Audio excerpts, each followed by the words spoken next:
Manjurani, Solka Abidali, Dilip Sadesai and Vishwanath.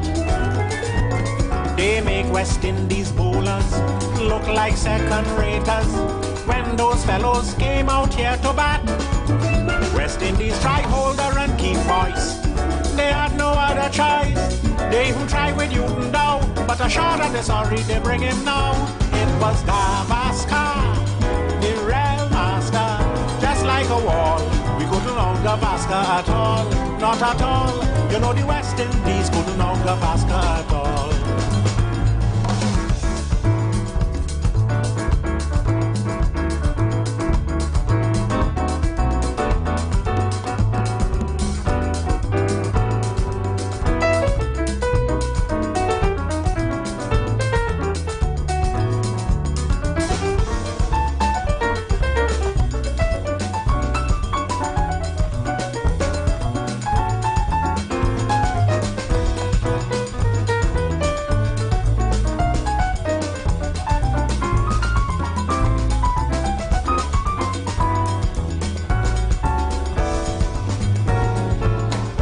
Desmond Lewis, also Charlie Davis, they take a little shame from out we face. But Sobers as a captain, he won plenty coaching before we cricket end up in a disgrace. Beatty here that he became a father, he catch out Holford in the cover. But when Sobers here, he too had a son. He make duck and went back in the pavilion. It was Gavaskar, the real master, just like a wall. We couldn't know Gavaskar at all, not at all. You know the West Indies couldn't know Gavaskar at all. You know the West Indies couldn't know Gavaskar at all. You know the West Indies couldn't know Gavaskar at all.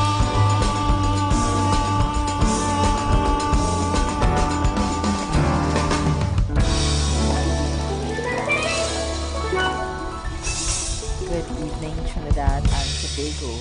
I am Samoya, and you are listening to the Third Umpire.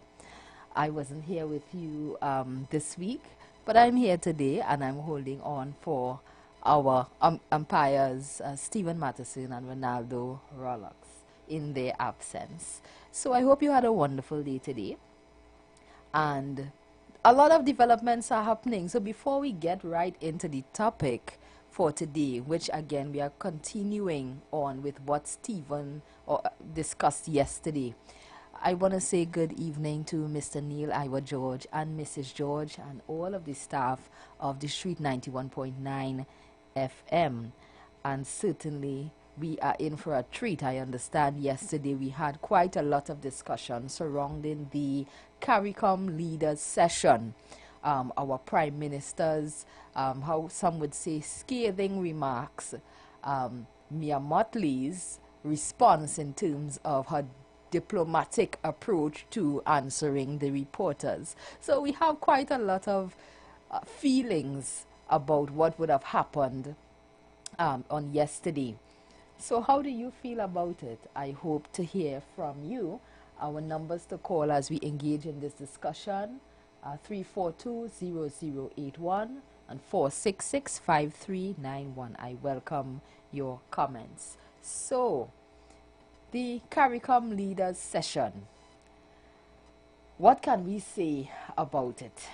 Indeed, it's at the opening, you know, our Prime Minister reaffirmed that Trinidad and Tobago remains a vested partner in CARICOM and is committed to working with the regional organization to advance the cooperation of peace and shared prosperity. However, it was not without some measure of critique of CARICOM and their isolation or abandonment of countries who were threatened by Venezuela, namely Trinidad and Tobago and Guyana. So we had that call for action, basically, if we want to say it that way, that CARICOM should do better. We have some persons feeling as though that was not the time or the place, and that, you know, those types of discussions should not have been held on that world stage for everyone to see. You know, I even had someone say to me, you know, commenting on what Watson Duke would have said about Farley, brothers fight, family fight, you know, so what? If she get him a little tongue lashing, so what? There's nothing wrong with that. We are Caribbean brothers and sisters, and we should be able to feel safe enough to point out each other's wrongdoings. But it would be interesting to get a sense of the feelings of the rest of the Caribbean. How did they feel about that? An interesting perspective is the Prime Minister telling a lie? Where are the lies in what she said? You know, if we are going to go on the basis of diplomacy, how long has diplomacy gone out the door? Can we say for sure that diplomacy has been helpful to us as a region? In the midst of all the realities that we are facing at this time, I'm certain at this point in time that we all understand that it is impossible for her to say no to Uncle Trump. And in that regard, how long are we going to hide behind diplomacy while doing nothing? Some people feel that way. Some people feel as though this would not have happened under any circumstances under the last administration.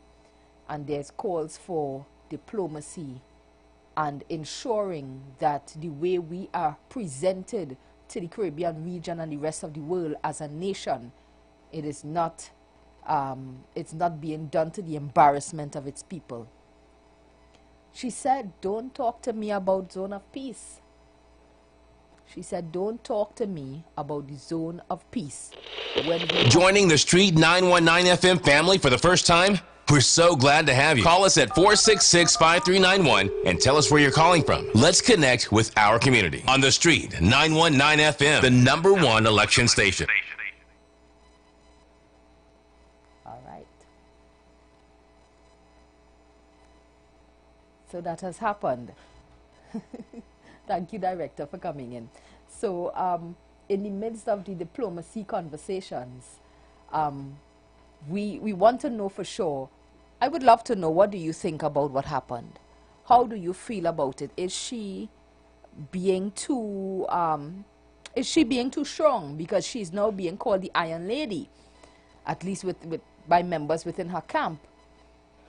Is she living up to that title of Iron Lady? I am not backing down. I said what I said, and however you feel about it, that's between you and God. So my question today is this a lack of diplomacy, or has the time come for us to stop playing games in the Caribbean?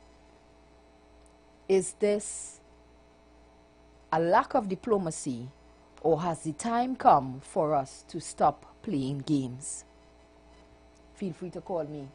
Let me know how you feel. I know you would have discussed this already.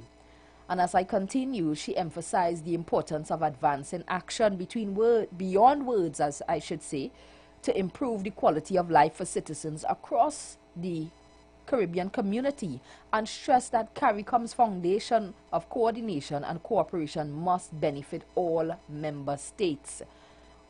On regional governance, the Prime Minister called for CARICOM to represent all citizens, including voices of opposition parties, not only ruling governments, warning that neglecting opposition concerns undermines trust and unity within the organization.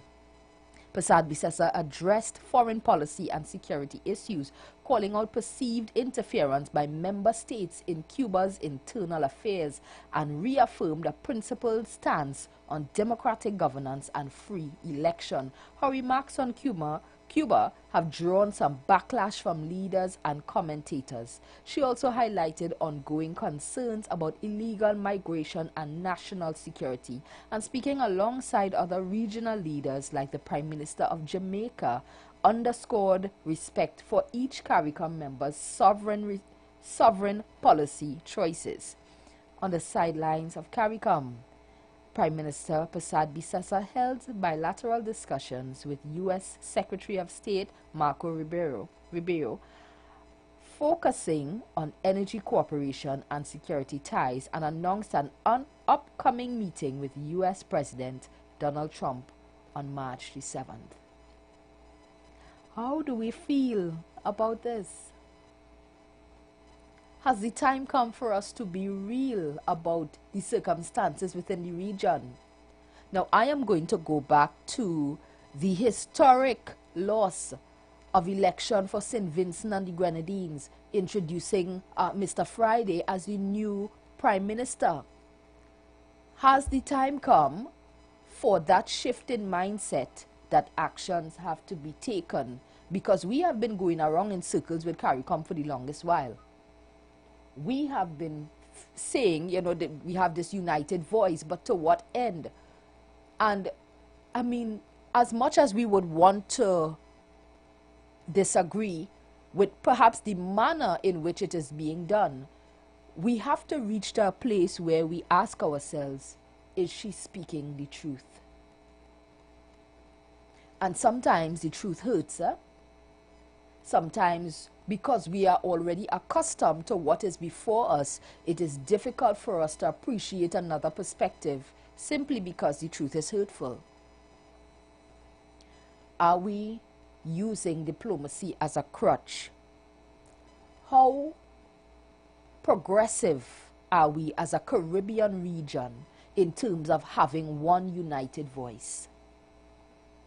We have some callers that are very strong in terms of the historical context of the Caribbean to say to us what the West Indian Federation was about and the reasons why it would have failed. But my question is, have we even learned from the failure of the West Indian Federation? Are we making those same mistakes in CARICOM at this time?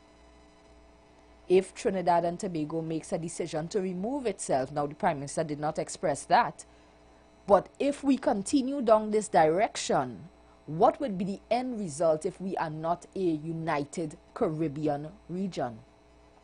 And I have 2 minutes before we go for a break. But I want you to think about these things, and I would love to hear your thoughts on where we stand now. Because as it stands, she made it abundantly clear that our alliance and our solidarity remains with the United States, regardless of whatever is happening. Now, I appreciate Mia Mottley, Prime Minister Mottley's ability to stay away from that commentary and that back and forth, and her ability to remain diplomatic. But being diplomatic in front of the camera is a very different scenario than what is going on inside your heart. Have we come to the place where we need to stop putting on a mask and tell it for what it is? She said, don't talk to me about a zone of peace, because we are not a zone of peace. Is she right or is she wrong? Is she right or is she wrong?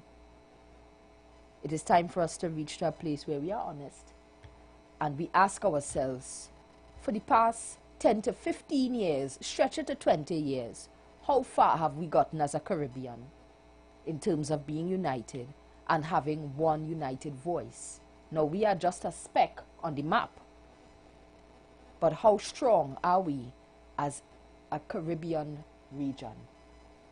I'd love to hear your thoughts about that. She made some remarks about regional unity, foreign policy, security, migration, and engagement with the United States. Caller 44, we are going to a break in 30 seconds. I want to ask you, when we come back to the next side of the hour, that you're going to give us a call and let's talk about that. All right? So I won't engage you right now. The time is running out, but I'll ask you to call us back. Caller 44, you just hung up, so just call us back at the next side of the hour. Yes, when we come back in. So we have a lot to talk about. I've given you a preamble, and I would love to hear the discussion. Tell us what you think. We are continuing discussions on the CARICOM Leaders Session 2026. See you in a while. You've got bills to pay, and so do we. Let's go pay some bills on the street. 919 FM.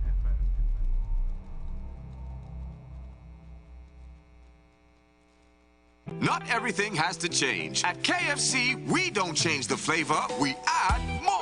Now, get our delicious Lent value meals so you can keep on crunching. Get a fish sandwich for $45 or fish fillet with one regular side, also $45. We give you more of the taste you love for Lent. So keep on crunching with KFC. Finger licking good. Jump into savings at Furniture Plus. Enjoy up to 40% off in-store and online. Find amazing deals on furniture, appliances, mattresses, and more. Plus extra discounts on credit plans and free gifts with select purchases. Save more at Furniture Plus today. This carnival season, come hungry and leave in love. Welcome to Flavor, a carnival culinary experience like no other. Every evening, the Queen's Park Savannah transforms into a vibrant village of food, culture, and celebration. Taste the best of Trinidad and Tobago with local street food, gourmet chefs, live cooking demos, cultural performances, and family-friendly experiences, all in one place. Join us at Flavor Village, Queen's Park Savannah, every day from 4 p.m. TNT, you're gonna love this. After Carnival, TNT, the show you all been waiting for. Laugh till your belly busts. In partnership with Talk City 91.1 FM and TTT Limited, 28th of February at Napa, Port of Spain. Showtime, 8 p.m. sharp. Come see the funniest guys on the planet and the man who took social media by storm, Victor St. Louis, a.k.a. Pelp. You know, things so hard right now in Trinidad. You know, a store in town, no fire, 2 mannequin. All his funny friends. Get it, Superstar, the greatest story time teller ever. Shaquille, Louis Spider-Man Antoine, Andrew Friday, The Saint. Me, you know, first it's so expensive. I went and priced a plate there. You know, they're telling me $10,000 for a plate. I say, oh, there are no sauces. And Paniska is back. Stop it, honey. Don't bring out the dog in me, you know. I better scrape you. Meow. Get those tickets now. Ronnie and Caro, Mascap, Maraval Road, Port of Spain, Bruce Bar, St. Augustine, and IslandEtickets.com. For ticket hotlines, call 278-5892, 316-0814, 382-9986. Laugh till your belly busts. Blessings in the wonderful name of our Lord and Savior Jesus Christ. You are invited to listen to the Final Hour broadcast heard every Monday From 11 p.m. to 5 a.m. in the morning on the Street 919 FM. Hear my mom, Pastor Helen Garcia, and myself, Pastor Valentine Garcia Jr., preach the Word of God to the elderly, youth, and children. We can be contacted at 629-0113 or 623-8444. The church is located at 26 Prince Street in Port of Spain. We look forward to you joining us. God bless you.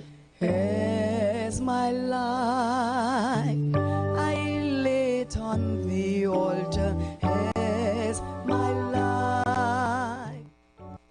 Man, I went by the ATM to get some cash and the machine saying insufficient funds. I sure I have money in my account. Boy, that happened to me already. Here what to do. Make a report to your bank. But if you're still not satisfied with how they're dealing with it, contact the Office of the Financial Services Ombudsman. Let me text you the number. If you want to resolve a complaint with your bank, non-bank financial institution, or insurance company, contact the Office of the Financial Services Ombudsman at 800-4FSO or visit www.ofso.org.tr.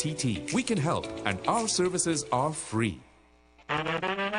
It's a whole lot of flavor wrapped up in a twist. Some of them try to rap, but they don't rap like this. With crispy KFC tenders and lettuce and carrots and shredded tortilla embedded, perfect wherever you headed. Dripping with that creamy mayo and that mambo sauce. Let me tell them one more time to get my point across. It's a craveable, crunchable, movable, functional, flavorful meal that your taste buds must endorse. KFC, crunch twist, crunch twist. None of them, they don't make it like this. Introducing KFC's Crunch Twist, a flavorful wrap with a delicious difference for just $29.95. KFC, it's finger-licking good. Share the live. Share the live. The Street 919 FM on Facebook and Instagram. Share the live. Iowa George on Instagram. Share the live. Iowa TV and Street TV on YouTube. Share the live. The Street 919 FM. All right, and we are back. So we are discussing the recent meeting of CARICOM, where our Prime Minister made remarks that sparked conversation across the region, from governance and opposition representation to sovereignty of Cuba, sovereignty in the Caribbean region, Cuba, migration, security, and even the engagement, possible meeting with the United States officials. But I don't want to just focus on the personalities. I want to focus on principle. What exactly is CARICOM supposed to be in 2026? Caller 44. Good afternoon and welcome. Good afternoon. Good afternoon, child. No, I have my house to see about. And I had to see about my house before I see about my sister's house, my brother's house, or my children's house. The Prime Minister of the country had a country to see about that she needs in a state in MS.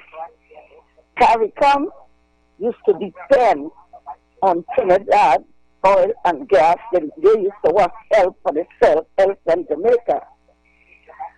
What they can help if the American country could come to help the people here. Nothing wrong because they help with the murders, the 5 bodies and the 8 bodies and the 10 bodies every weekend. So that was a bloodshed country when Dr. Rowley was there. And we get help with that. And we get some help with it, with the American people, with the drugs business. So if she could get more help that turned out maybe need, I think it is good. She didn't say she leave CARICOM. But what else they could help? But there's no help from here when it had oil and gas. Jamaica was different. Right? So I say she looked for the betterment of her country and for the people of her country that they study CARICOM. You have to see how your country could go because you need it in a mess. You need everything in a state. Now we're trying to open the refinery. So you have to meet people to get things done because the refinery closed down. So thank you, child. So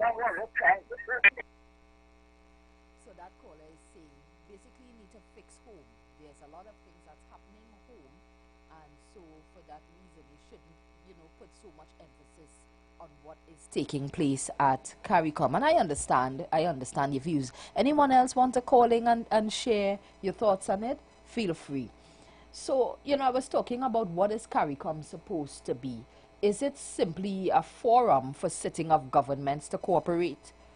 Or should it evolve into a structure that reflects all democratic voices within the member states, including opposition perspectives? How do we feel about the opposition offering perspectives on such a stage?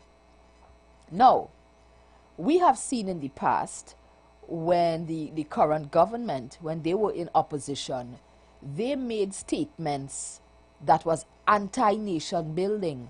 As a matter of fact, calling for the then government to be fined of some sort. So, is it productive, given our political climate, to have an opposition voice? You tell me your views. Just based on what we have seen in the past, is it that we are going to come together and speak on nation-building issues, and that's for the individual nations in CARICOM, not just Trinidad and Tobago, but based on the behavior that we've seen happening here in Trinidad and Tobago, is it productive to have the opposition voice included? Or would there be mixed messages that signal that, we are not speaking from one united voice? We can't even agree in Parliament on national issues. That Zozo was one such example. We can't agree on moving forward with national issues. How are we going to go as a united voice to speak in CARICOM? Or would it be a fish market? Are we really unified? Are we really unified? Or is that, or are we putting on a show? Because clearly, from what we are seeing there, the Prime Minister of Trinidad and Tobago, gloves are off. She's not putting on any show. She's not pretending anymore. And she said what she said at that point in time. Now, it's important for us to note what kind of Caribbean community do we want? One built on quiet diplomacy, or one that confronts difficult issues in the open? Let's talk about it. Was that the forum or should that discussion have been held behind closed doors? Sometimes people are tempted to bring their views forward when they feel as though the closed door policy is no longer working. What if those conversations were being held and no action was taken? What if such a situation has been taking place and now we feel as though enough is enough? It's been all of these years and we are not seeing anything of fruit coming out of CARICOM, and so she said, well, today is the day. We have a history of being very diplomatic and acting as though nothing is happening. Because we have our Caribbean neighbors, Haiti and Cuba, albeit they have their own circumstances, but we as a CARICOM has sat and watched them in poverty and in struggle for years. And sometimes the only unity we display is when there is a natural disaster. Good evening and welcome. Yeah, how are you doing, my sister? Good evening to you. Good evening. Welcome. Thank you for calling. It has so much to say concerning that CARICOM meeting. It might take whole night into the next morning. So much thing happened and still happening. The opposition always have, as far as I'm concerned, always had a voice. We had, when the PNM was in power, you had the opposition sending letter to America saying to sanction. That's correct. To sanction the leader of the PNM. We have that.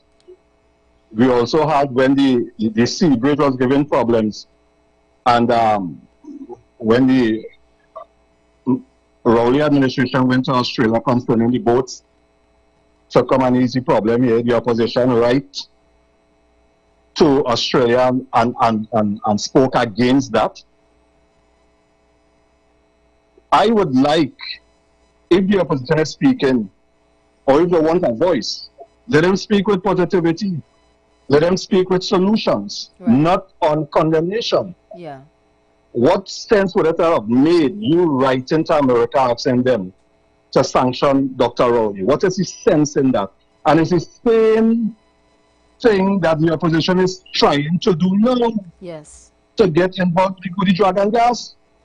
So it's the hypocrisy with these people, boy. One last point, my sister. Yes. No, the Prime Minister, Mrs. Kamala Prasad, mentioned on the auditorium that it is not right for countries to get into other countries' election. She said not fair, it's just not right.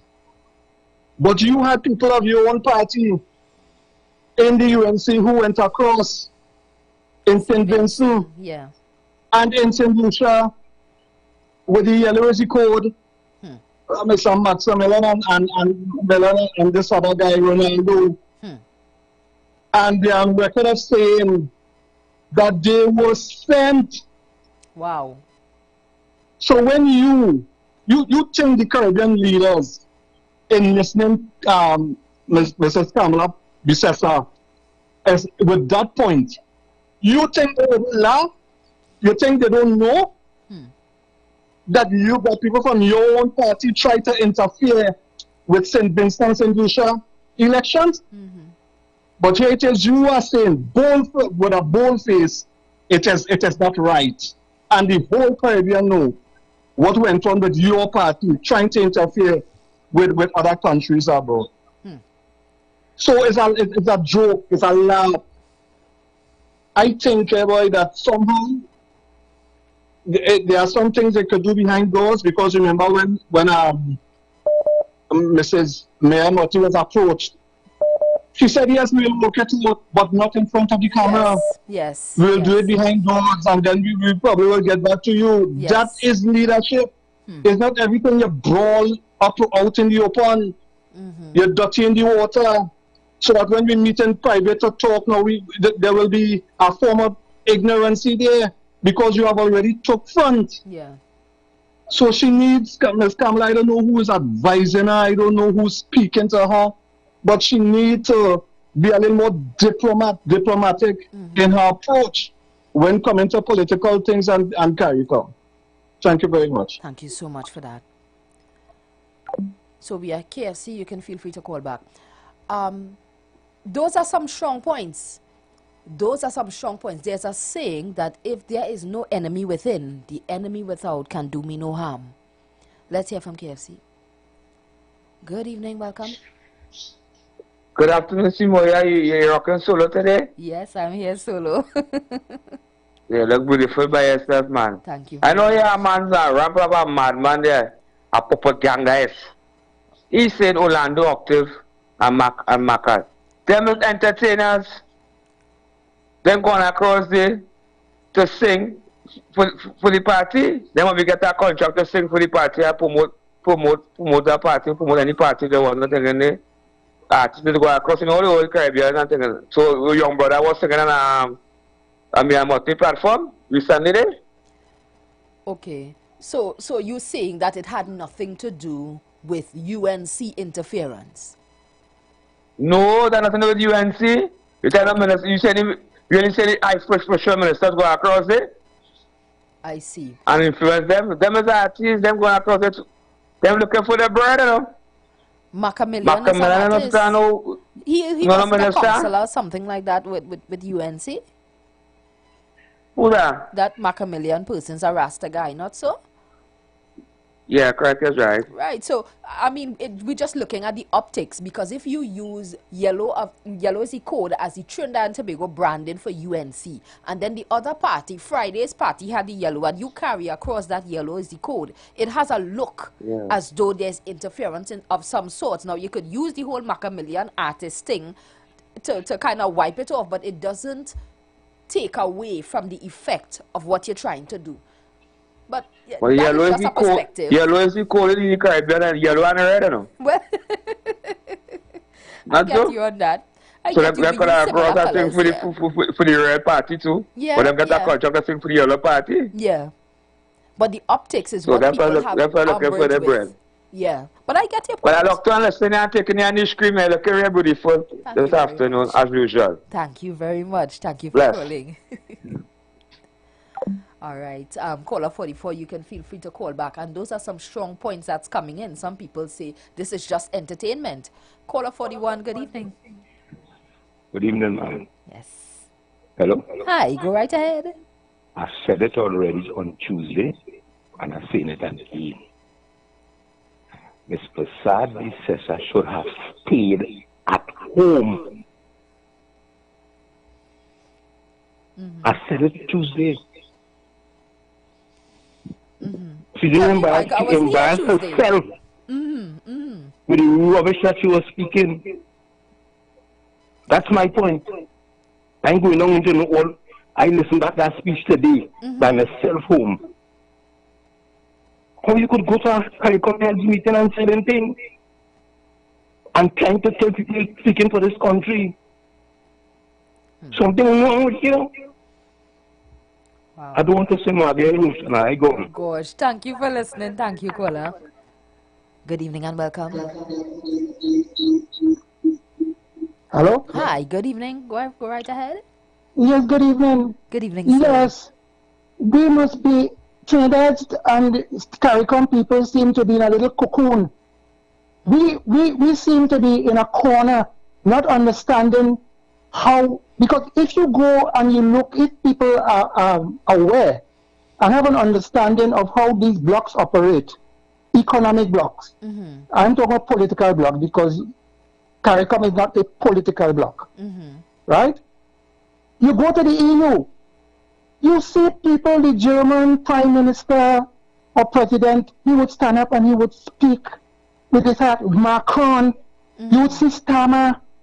You even see in the European Union the whole question of Brexit, and people like Boris Johnson and those people, when they speak from the heart. They're bold when they speak. CARICOM is not a secret order. It's not a lodge. Right. It's not the army. And this thing, you see the culture of secrecy. Everything you have to bury it. That is the problem in Trinidad. That is the problem with a cult. So would you say that this was not the forum for diplomacy, that she is indeed right for bringing that to the attention of CARICOM? People use diplomacy conveniently. When people talk about talking diplomacy, yeah, as your host like yesterday, Mr. Matteson. No, Mr. Rollock. Yes. There are times when you have to come out and you have to speak out. Yes. People don't understand when people talk about diplomacy and what diplomacy you're talking about. What is diplomacy? You go to a conference and all you're talking about is diplomacy. People have to be real. People have to be bold. People have to say it as it is. Yeah. When you go to a village council meeting, you have diplomacy there. When you go in the parliament, you have diplomacy. Understood. And the question of the interference with other countries' political, let's say, electoral process and all that, or elections. This whole thing started in Trinidad with respect to Guyana, you know. A whole entourage here lived here and went down in Guyana to support Granger. Don't forget that. I don't want to call name, but everybody knows that. They went with lawyers. They went with all kind of technical expert people down there to interfere with the election in Guyana with Granger. That is why Irfan was, with respect to the refinery, he was so reluctant to speak with certain people. The fact with Barbados and St. Vincent, it was Barbados, the people, I listened to the voice of Barbados, and you have certain, what do you call them, talk show hosts and commentators. They were annoyed because what they were saying, what was reported, I don't want nobody to sue me, they were saying that the people who from a particular political party who went into St. Vincent to support the ruling party at the time. So this thing about interference, that's a fact. And it's something that that has to be dealt with. You have to speak it, say it as it is. We're not living in the jungle. So when people talk about you send this and you send that and all that kind of thing, I'm surprised, because that is real. We know that. People accepted that. You can't go and interfere with people's elections and interfere with, when you talk about sovereignty and all that, you're making a mockery of sovereignty. And I don't want nobody coming from Grenada or St. Lucia or nowhere to come and interfere and to support political parties in Trinidad. And then you're telling me about CARICOM and integrity and all that kind of thing. So I'm saying that there are a lot of things in CARICOM that needs to be changed. Right. Need to be changed. And the lady spoke out about it, and I want to see CARICOM moving. I want to see it, and in terms of getting things done. When people talk about NATO, right? You're talking about no action, talk only. All they do is talk. When people talk about this health business that they had here, some health as a crime, as a some emergency, as a health emergency. What they did, they came down here, they talk, they eat and drink. It costs about close to $2 million, and nothing, not a paper came out of it. You saw a paper on it? No. You not a paper. And this is what we're saying. All you do is a talk shop. And it's time we talk about a boat sailing from Trinidad right up to Jamaica, up to now. About 6 years ago, I heard about that. Nothing. The question about moving the person out of Brent Thomas, that's a serious issue. And the fact remains is that the procedures laid down in the Extradition Act for bringing people out, people who would have gone to other CARICOM countries, especially Barbados, where we had that treaty with. You have the Extradition Act. we spelled out the procedure for arresting people who probably would have fled to other territory. That was not followed. And she had a right to speak. And the question of this, you know who is the Secretary General of CARICOM? Do you know? No, go ahead. Well, the fact remains is that it's just yesterday I heard the person who is some Dr. Clara Barnett. I don't know. So if you don't know and I don't know and the people don't know, could you tell me that institution is alive? Okay. And that is, I think that's what she was getting at. That's what she was getting at. I think people. So they need to wake up, and people have to wake them up. All right. So I don't want to take too much of your time, but one other thing I want to talk about. Yes. I think that has to be with the just now. All right. Feel free to call back in when you remember. Yeah, thanks again. Okay. So expressing very similar thoughts and views in terms of when diplomacy has to come to an end and the need for speaking truth in such a forum so as to not continue the cycle of nothingness that, you know, people feel that you know, CARICOM is not as effective as it should be. I'm looking at CNC3 right now, and they have a post stating Grenada Prime Minister Dickon Mitchell has defended CARICOM after PM Kamala Persad-Bissessar criticized the bloc for failing to support Trinidad and Tobago and Guyana in the face of threats from Venezuela. He said, on the contrary, CARICOM served a key role in quelling tensions between Venezuela and Guyana. So, one by one, we are getting some views diplomatically, because this didn't say anything else. It wasn't as scathing, but he shared his truth. He shared his feelings on behalf of his community, his country, Grenada. So it would be interesting to hear, especially Prime Minister Mia Mottley, seeing that people view her as one of the strongest voices coming out of the Caribbean, that she usually speaks with much more thought and information and diplomacy. And again, I think we are divided to some extent. Is the diplomacy needed, or is this what we need at this point in time? Someone to, as Stephen would proverbially say, bell the cat. Is the belling of the cat more important right now than the relationships between Caribbean partners? And if we were to evaluate those relationships, how beneficial, how profitable has it been? We have our regional trading that happens. We have the CARICOM pass that allows for the free movement of people to be able to work in those member countries. And it helps to some extent, but is that all? And, do we really need to consider how effective this is? Good evening to you, President. Yeah, good afternoon, Sister Simola. Good afternoon. All right, I'll be advised that Ziwalo under this evening. Yes. All right, okay. And good afternoon, Trinidad and Tobago. Good afternoon, God. And God looking over the lands on them these days, and he had to look over it because the position have the creation right now. This is the position that it ruling for us to live. So we have to accept that. Not to happen without God.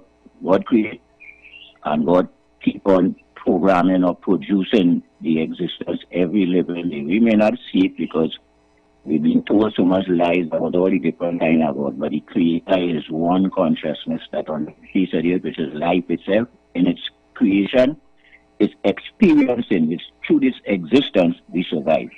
And we survive from the experiences we all gather every day. Right.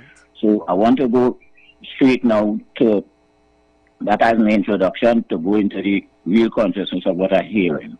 As a person who does examine the thing, as sort of an analyst, as a grown person that I am, Kamala didn't do nothing so bad in her utterance of the CARICOM post to begin. Because the CARICOM, in truly speaking, all of us know it wants bucking up a word called bucking up. We know that. So in many respects of what you said to the Caribbean, to the Caribbean people, they should look into it and realize that we had the Caribbean Court of Justice and so forth. What did we with that? What about the reparation plan?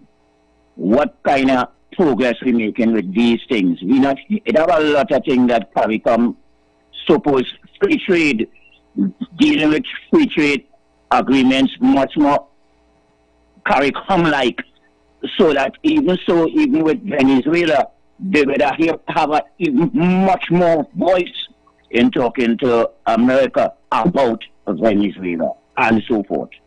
I will use the and so forth because I know plenty things, because I'm talking the truth that CARICOM need to back up. That part, I have no problem with Ms. Pamela about, or Sister Khan, or the Prime Minister, Ms. Kamala, about.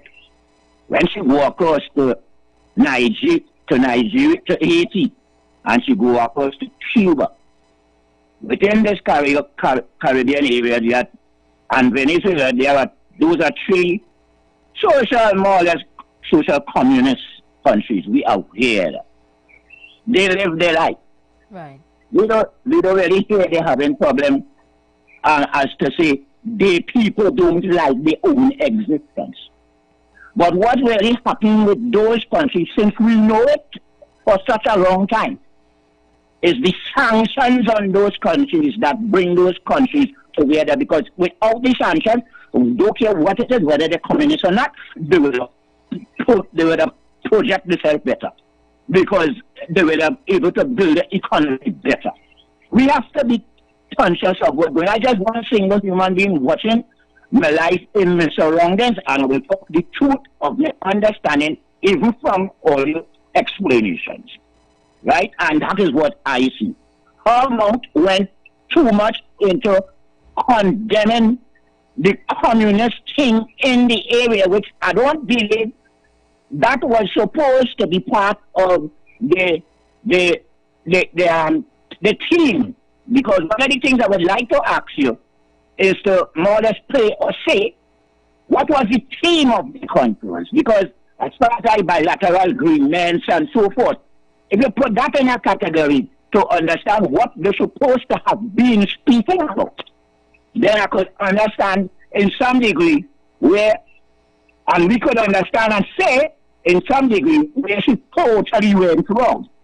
Right? But as I say earlier, talking up to CARICOM, I have no problem with that as a layman, because CARICOM need fucking. When she come across to the communist stuff, I find in my worship she should have kind of left that to some point.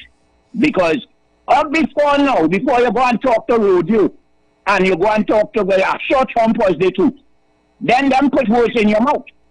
When you come across with Trump mouth and Rodeo mouth, you then come across with Trinidadian mouth. You try to say that you're doing for Trinidadian, for Trinidadian. But in fact, what you go there with is not what Trinidad more or less would look to send you there with, because Trinidad and Tobago not interfering with Haiti and Cuba, and in some respects Venezuela with their life. What we try to break from is a war in the Caribbean. If Trump really decides to say that it was drugs and it pulled them into drugs, at least we were able to say in some respect that yes, it's drugs. But the whole Caribbean and in the international community know it is not that. We don't have a problem if you want them to pull them in for drugs for real, because drugs taken you and all so drugs all in Korea all kind of place. So, we have to understand where we put in remote and where we should talk straight. I should talk straight within the CARICOM to tell the CARICOM to buck up. And I will always say it because I know they have to buck up. But when she comes going in places where she's not supposed to go, I will put up a protest mark. You shouldn't do that in that moment. Right? So I will pause there for the person said. I don't have a time program if I can slip in to say anything and program, but I wait until I hear people's viewpoint to understand what I'm really hearing and how I could talk. I don't just jump and talk just so. I talk to a consciousness of how people talking and the realization of I understand. So I want to say thank you for giving me the 3 minutes as Mr. Mola. Yes. And thank you, Trinidad and Tobago, and I hope you take a good understanding of how I feel to make up all your consciousness. Thank you. Thank you. Caller 17, good evening. Good afternoon, Mr. Moya, and good afternoon to your listeners. Yes, good afternoon. President makes so much sense, but I want to point out, because I realize like it's a habit with many leaders across the globe. You see, while they're calling for all kind of things, like how they would call for democratic elections in Cuba, they will call for re-elections in Venezuela. They're doing all kind of things. They didn't provide a shred of evidence, but they still labeling Nicolas Maduro as all kind of things. I wonder if any one of them calling for the rest of the Epstein file to be released. Seeing that Mr. Trump's name was on it over 38,000 times in the 3 million files that were already released. I wonder if they're calling on the Department of Justice to release the rest of files, right, so that justice could be served, because other places in the world, right, already start to make moves. Prince Andrew is not a prince anymore. Somebody else in France get locked up. A number of places, about 9 or 10 different countries, people being arrested for their connections with Jeffrey Epstein and this sex trafficking ring, right? How come they're not calling for them kind of things? Seeing all the evidence in front of us. How come they're not calling for that? But we're up in Cuba business. You want to be in Venezuela business, but conveniently you're not seeing the wrongs way in America to call for Donald Trump and them to do the right thing. It's the inconsistency I cannot take. If you're staying out of people's business, stay out of it totally. Stay out of everybody's business. Don't pick and choose countries. You're picking and choose who you're going and call to think, because we're doing business with all different type of countries. America and them complaining, but they're doing business with the UAE, right? Yes. Which the election is not democratic. You're doing business with all kind of people. It's only when it is convenient, right? Then but boy, the creator of the world is who will weigh the scale at the end of everything. Yeah, so people could choose to lean on their own understanding and want to continue to be biased or naive or blindsided for whatever reason, but the person to weigh the scale at the end of it all will be the person who created this place, right? And I'm certain that if something is wrong in Trinidad, it is wrong somewhere else also, regardless of what part of the world it is, right? The law of nature will always supersede the laws that men create, you know.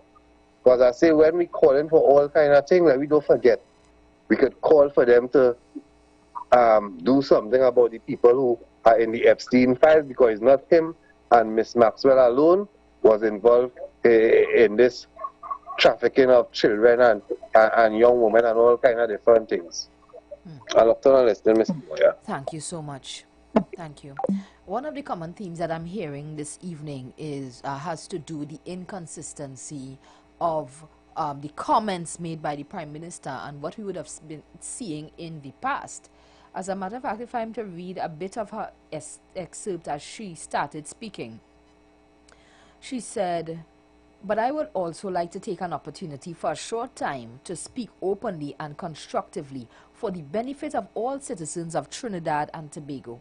To date, it remains very unsettling to me that in October 2022, the then sitting Trinidad and Tobago government coordinated the kidnapping of a Trinidad citizen from another CARICOM state. He was visiting another CARICOM state and he was kidnapped.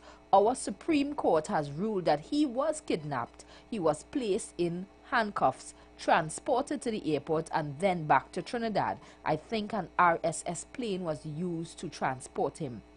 He was kidnapped, and then I was opposition, meaning Mrs. Prasad Bisesa, as opposition leader. I wrote to the CARICOM secretary at CARICOM Secretariat in 2022, asking this meal what tip happened." is being brought to you by Royal Castle, our culture, our taste. Lent is here, and the castle is making fasting easy and tasty. Come enjoy any of our 5 delicious fish options, all made with a fresh catch, seasoned local style, and cooked to golden perfection. Try the fish meal. 2 slices of fish with a side. The fish combo. 2 slices of fish, 1 side, and a drink. Maybe the fish sandwich combo of 1 sandwich, a side, and a drink. Want more fish? Well, the Royal Fish Meal is for you. Enjoy a slice of fish, a fish sandwich with a side and a drink. Or maybe you just want our famous fish sandwich. The delicious Lenten specials are hot and waiting for you at your nearest Royal Castle. Here's a tasty meal tip from Royal Castle. Sometimes you just feel like eating a nice sandwich, right?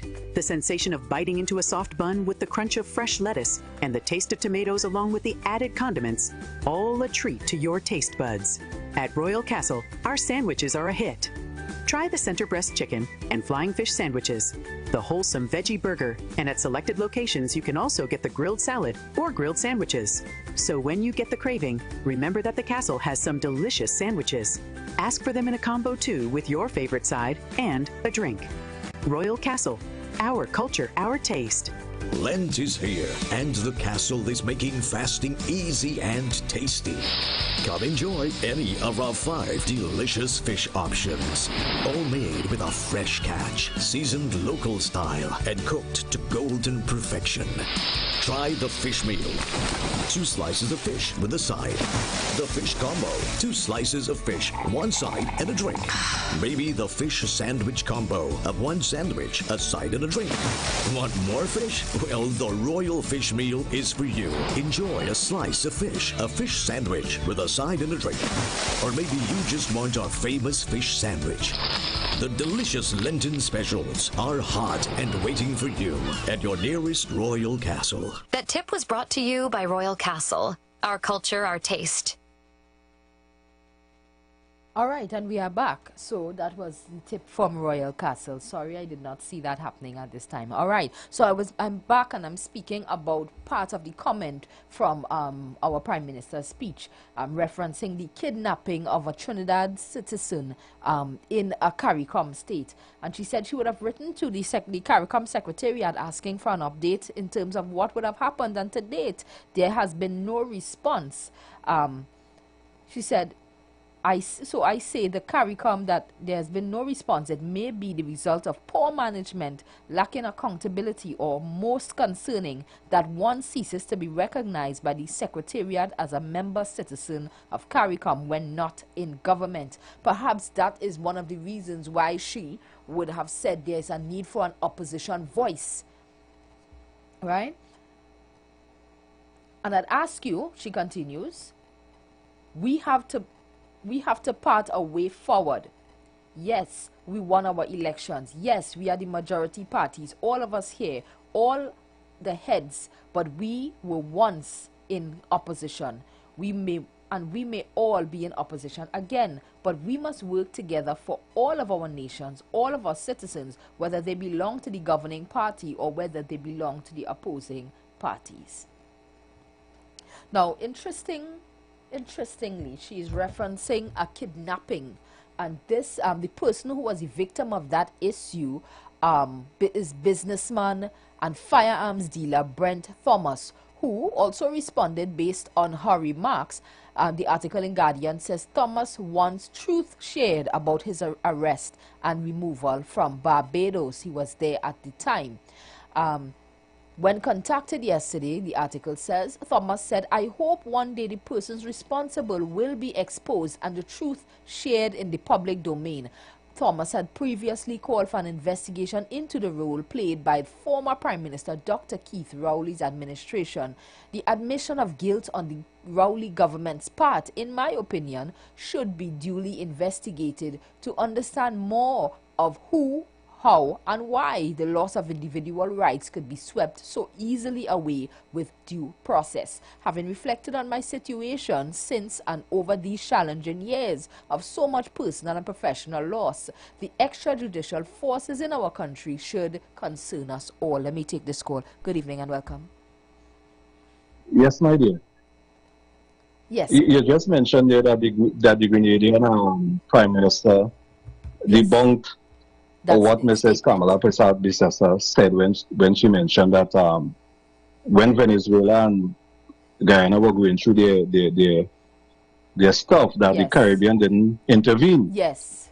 And he came and he debunked that. Now he is correct. Mm-hmm. I remember when even Miss Mayor Motley and even Dr. Rowley, other Caribbean leaders got involved, had meetings, met with them, and so on, to see if they could have resolved the situation in a nice, meaningful matter. So again, I don't know where she is going. She is really speaking out of term. It really happened. Leaders were involved. Caribbean leaders were involved to see how best they could have end the situation there.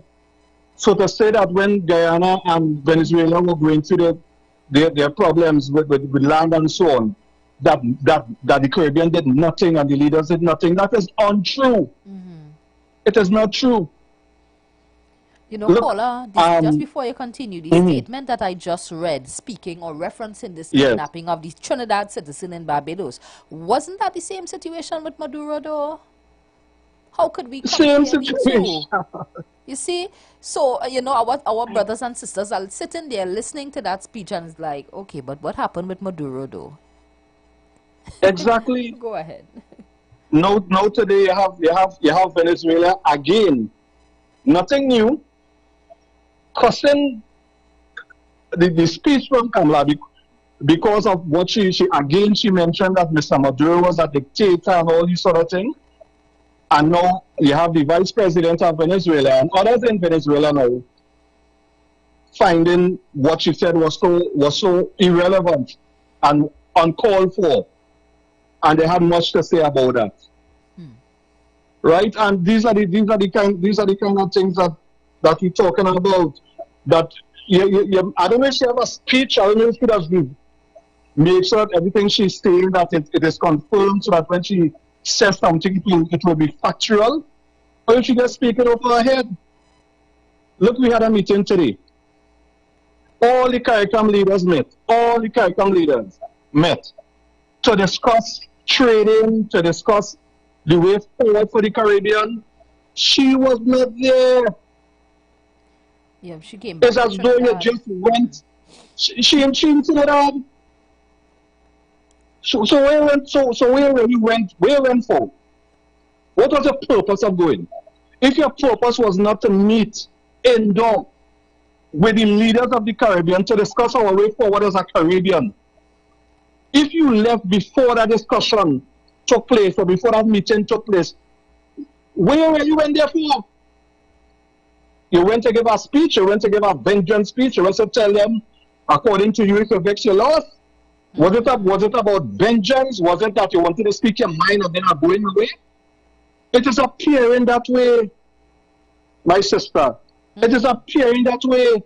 Because after you gave this scathing speech and you met with the Secretary of America, you jump on a plane on your back. So what about with the leaders? What about meeting with them? What about the discussions? What about the way forward? You're back in Trinidad. She really, I don't know who's advising her, like I said earlier, who is her advisor? How about you, my sister? Thank you so much. Thank you. These are honest views, eh? Let me get this next caller. Good evening and welcome. Good afternoon. Your last caller is so correct, Simoya. So correct. Because as I say, you didn't say to Donald Trump, try the right process, right? You just sided with whatever he decided to do, right? And now you have a problem with Brent Thomas. Though I believe that Fitzgerald, who was the Minister of National Security, should have some questions to answer for the manner in which that was conducted. But again, we have become so accustomed that no redress does come for Trinidad when we have to pay all these monies to people for persons who are charged with responsibility who don't do the right thing, They just don't do the right thing and they face no consequence, but taxpayers have to pay the bill. It's so ridiculous, what we have to continuously be going through in this country when many of the issues that we have can be fixed. And before I leave, I want to point out this to Trinidad once more. We need to understand the process that we are undertaking when we go to the polls to vote. Nobody have a gun to your head to vote for red or to vote for yellow. It is time that we send a message to them that we are aware that all you're playing and hoping to win by default, because when you vote out one, the next one wins by default. We need to do more than just vote out somebody and be aware of who we are putting there. Right? People have to go out on a limb and vote for somebody else and let them get that message clear. They will no longer hold the nation to hostage with this two-party system where all 41 continue to benefit. None of them have to cut on anything. Anyhow, I'll have to Timoya. Thank you very much. Thank you. So again, we are speaking about the optics and the assumed hypocrisy by some of the statements, because we are describing, let me take this one really quickly. Good afternoon and welcome. Good afternoon. Good program, good contribution. Thank you. Because you're going very good. Yes, thank you. And it's such a I don't know how to term it, that we know exactly the reason for invading Venezuela, right? And kidnapping the man, that is kidnapping, right? Look at the people in the boat that they murdered, right? All these things, and our leaders and people, I mean, just seen it as normal, as though this man was right. Right. Well, apparently we now have a female Trump in the Caribbean. That's where it's heading to, because look at Cuba. Cuba struggled so much with these embargo, and did such a big thing. Look at it. Cuba don't do no amputees and thing, Wow. Cuba, we should be tapping into their treatment, because every day they're cutting off people's toe and foot and thing in the hospital, right? We should have these doctors here treating our citizens as well. You understand? Yes. Because it's such a shame to hear these leaders. I don't know if you have seen the protests in America with Trump picture and Kamala picture, and they have Trump as judge, jury, and executioner, and a picture with Kamala too, alongside Trump, in America. Wow. You understand? Okay. That's when the first time they had bombed the boat. Right. The first boat. Right?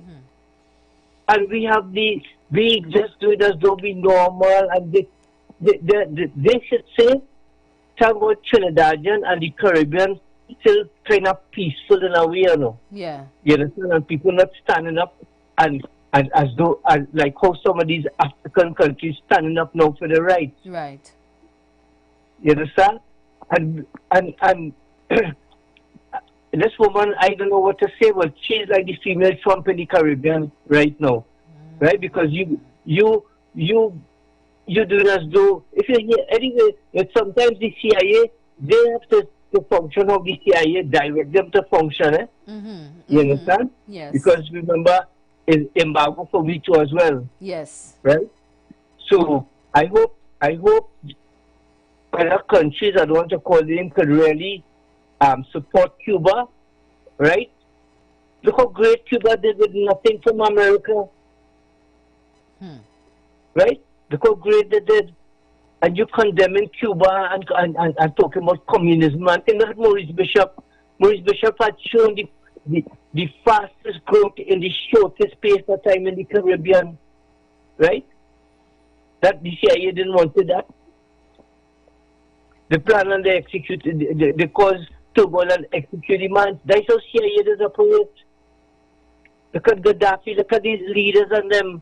And it's so shameful to hear some talk hosts on certain radio stations abided and going along with these things as though it's normal. I don't know, because they eat an food. Stand up for the right thing. Say you know something is wrong, say it's wrong. Right? And our Prime Minister is supposed to know that too as well. Right? We don't have to go down that road. But Chris, I mean, you're making some very good contribution. The other callers, yes. I wish if Malcolm X could really call in on this program too. I mean, he's very educated, and let's hope some of the callers can kind of read more than stop watching this CNN and these news and try to get between the lines and understand things that is really happening. And you keep up a good work and good program. Thank you very much. Good afternoon. Caller 17. Good afternoon and welcome. You know, Simoya, something that have been disturbing me for a while now, and I don't know if it have any officers listening, if they could call and respond to this, but is it that any police officer could just make a determination to add things to their uniform? So if you want to put on a SpongeBob sticker or some kind of Tom and Jerry sticker badge or some kind of thing, because when the commissioner was posed with the question about this Punisher badge that he wear, he just refused to answer the question. But to my knowledge, police does not have the right to add anything or take away anything from the uniform that the TTPS provides for them. And this again just shows us that the people that we have in certain positions of power, it appears as if the order of the day is do what you want. When you have power, as you please. You don't have to follow the guidelines that have to follow. Because I'm saying, if this is the leadership of the TTPS, a number of officers might as well follow suit. And then is when they might have an issue with it. But what happened to leaders who wanted and willing to lead by example, boy? What happened to that? Because I am certain that if other officers on the lower end start to adopt that practice, it will be a problem. So just take off the badge and done with that. Or if you need to wear it underneath your uniform. But do the right thing. You don't have the power or the right to do that. And you are the head, the leadership of the TTPS.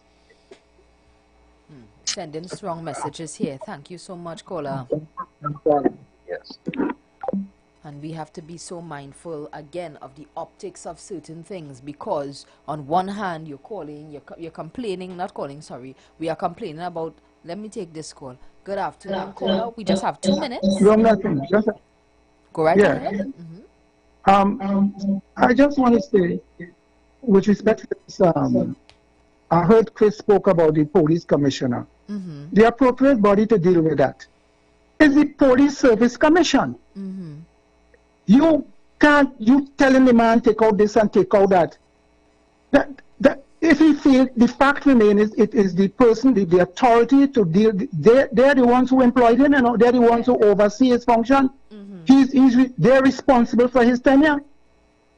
And therefore they said, I heard the news today that they said within a couple weeks or whatever it is, they're going to make a decision on that.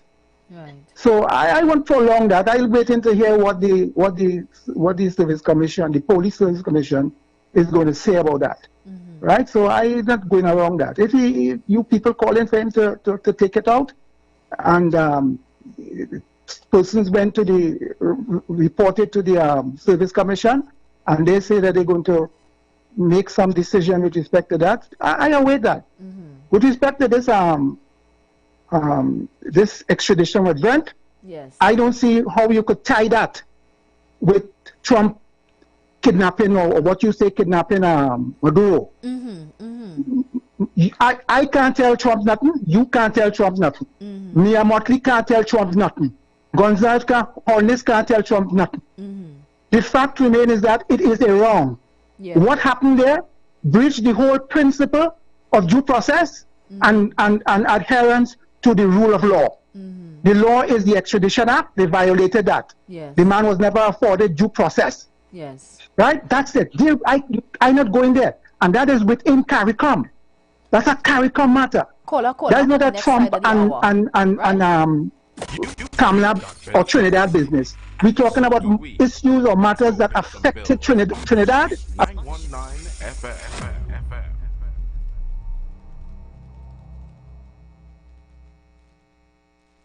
Boy, I got in an accident a while ago. I was in traffic and my car get bounced from behind. Well, then they're wrong. Yeah. Well, the insurance company go fix it up. Fix up? Huh. I make my claim the next day. And up to now, I can't hear from the insurance company. I need my car fixed. Look, you better go to the Financial Services Ombudsman. I'm sure they can help. Yeah, I'm going to check them now. To resolve a complaint with your insurance company, bank, or non-bank financial institution, contact the Office of the Financial Services Ombudsman at 800-4FSO or visit www.ofso.org.tt.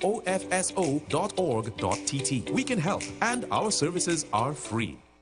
After Carnival, TNT, the show you all been waiting for. Laugh till your belly busts. In partnership with Talk City 91.1 FM and TTT Limited, 28th of February at Napa, Port of Spain. Showtime, 8 p.m. sharp. Come see the funniest guys on the planet and the man who took social media by storm. Victor St. Louis, a.k.a. Pelp. Yeah, nah, things so hard right now in Trinidad. You know a store in town, no fire, 2 mannequins. All his funny friends. Get Superstar, the greatest story time teller ever. Shaquille, Louis Spider-Man Antoine, Andrew Friday, The Saint. Me, you know, first it's so expensive. I went and priced a plate the other day. You know, they're telling me $10,000 for a plate. I say, only I know sauces. And Paniska is back. Stop it, honey. Don't bring out the dog in me, you know. I better scrape you.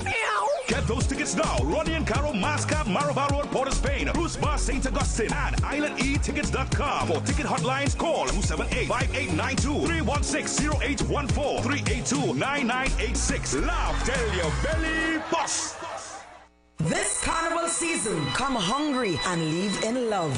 Welcome to Flavor, a carnival culinary experience like no other. Every evening, the Queen's Park Savannah transforms into a vibrant village of food, culture, and celebration. Taste the best of Trinidad and Tobago with local street food, gourmet chefs, live cooking demos, cultural performances, and family-friendly experiences, all in one place. Join us at Flavor Village, Queen's Park Savannah, every day from 4 p.m. TNT, you're gonna love this.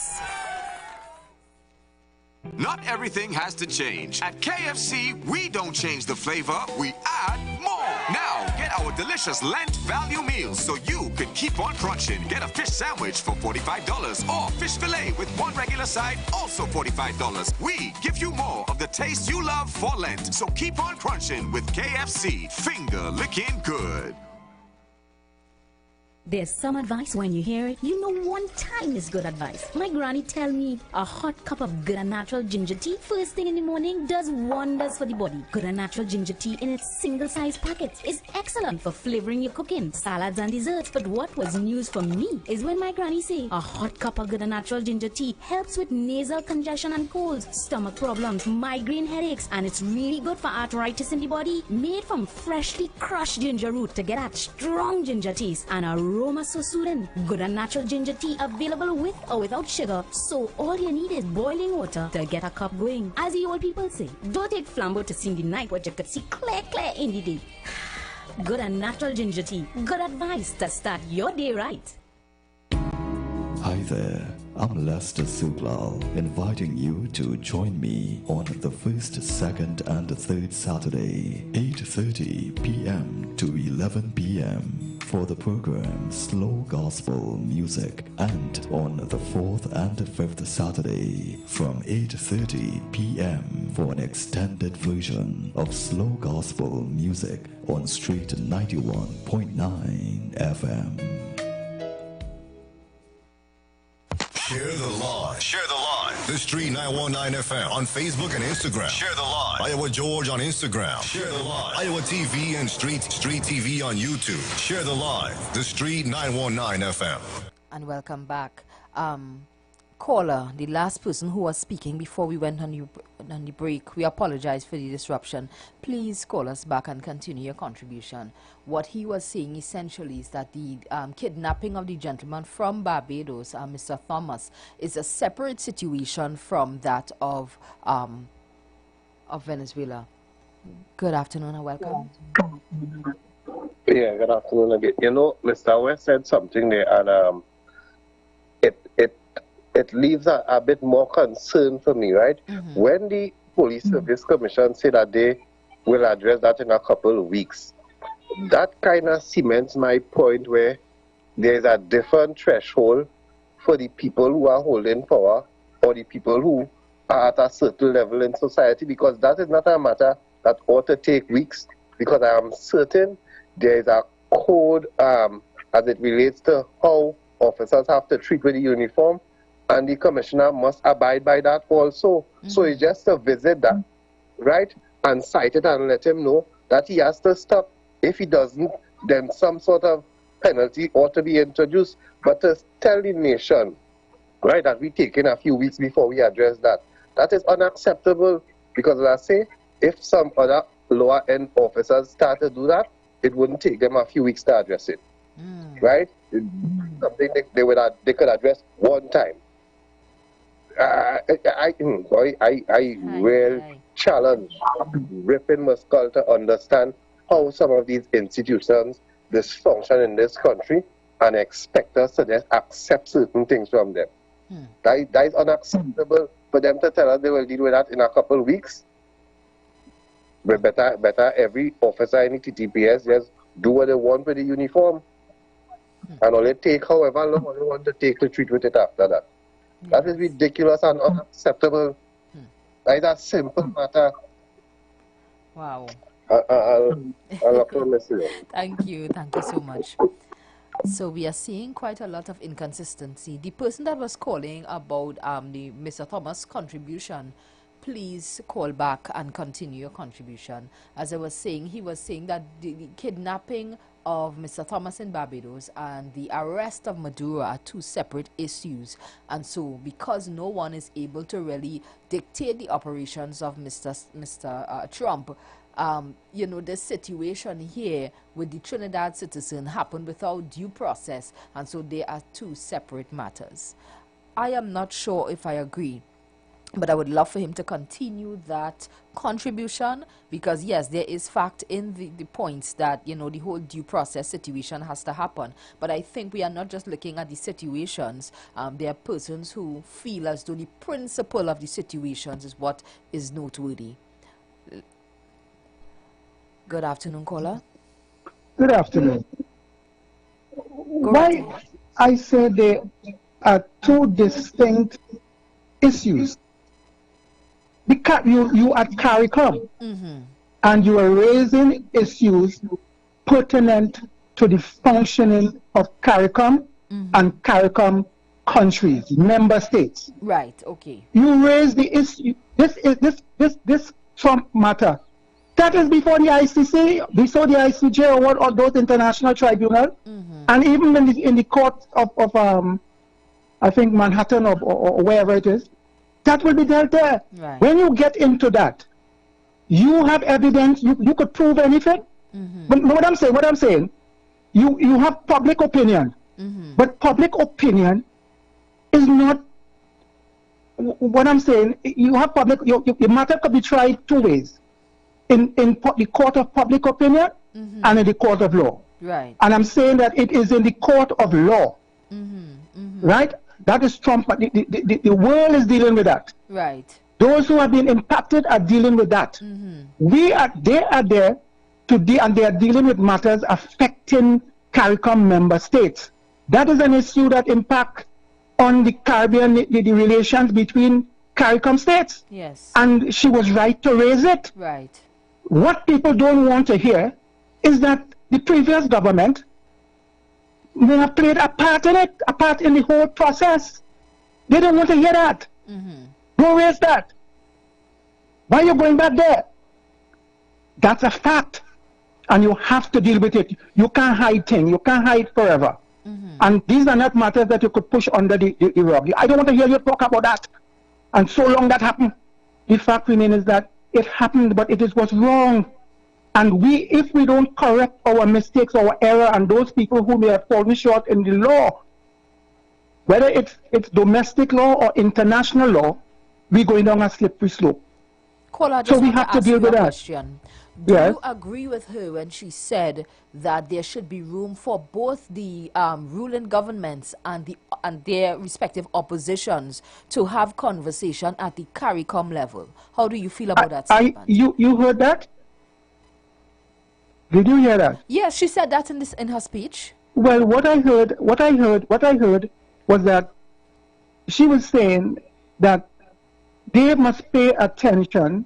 The CARICOM must also incorporate the views of opposition parties in the region. Yes, yes. So that's what I'm speaking about. But I'm asking you how you feel about that. Should that be an opportunity for both opposition and the ruling parties from those countries to engage in that kind of conversation? How do you feel about that?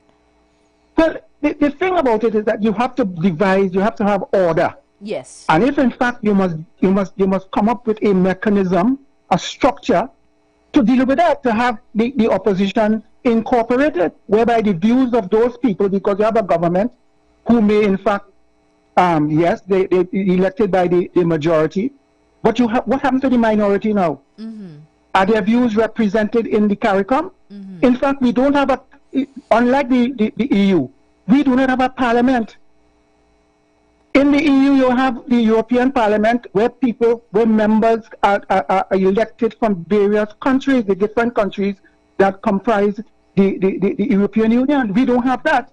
So what she's saying is this: you need to involve the people. You talk about, yes, the majority rule, but the minority have right, and you need to incorporate respect or give the minority an opportunity to be heard in decision making within the CARICOM. I don't know whether they have the arrangement to deal with that. Yes. But I think that is something that they must consider. And in terms of reform. Okay.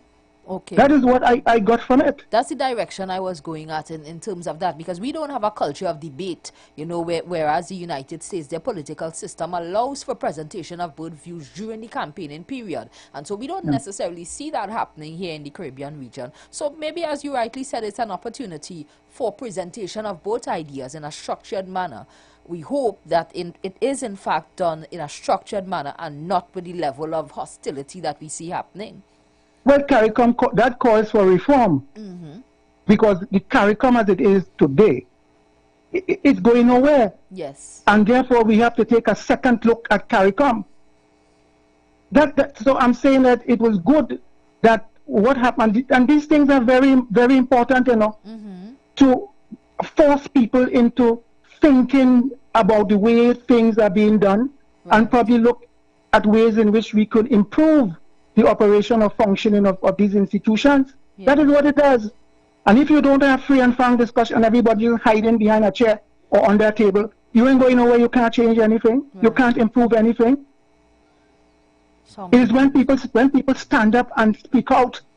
It is when you stand up and spoke out about the same licensing business there with respect to those the fines, right? And the need to incorporate some measure which reflect warning and all these different things, that things were changed. Yes. So you have to speak. This kind of Trinidad people are too docile. They just put people in power and just rock back and engage in petty squabbles. But the things that matters most, they're not concerned with that. Right. She say and she this, that doesn't matter. Get the thing going, put structures in place. This thing about, and I just want to calculate that, I'll just probably make last comment with respect to this business, with respect to this yes, go ahead. CARICOM business, with respect to this Brent Thomas. Yes. Probably I may be repeating myself. The fact remains is that you have to get that right. If you have law, states, international law, right? The countries that form part of the treaty or who have signed treaties and whatnot and put the treaty into effect by incorporating into their domestic law, they must abide by that. And that is part of the rule of law also. Rule of law doesn't just apply to domestic law. When you enter into a treaty or arrangement and you incorporate it into your law, your national law, you have to abide with that. And if you have an extradition treaty, you must follow the extradition treaty. You have to, the people's rights, you have to understand the people's right, the liberty of the people's liberty. You have to respect that. Yes. Constitutional rights. You have to. So I am not going down that road, and I am not going to tie up this thing with Trump and all that kind of thing, with what the affairs of CARICOM, the way, and what people are trying to address with CARICOM. That matter could be addressed otherwise. But don't try to say that the woman, she didn't say nothing about that is baseless. That has no effect. No, any, I don't know. I mean, don't go there. Anyhow, thank you, ma'am. Thank you for calling. All right. Yeah.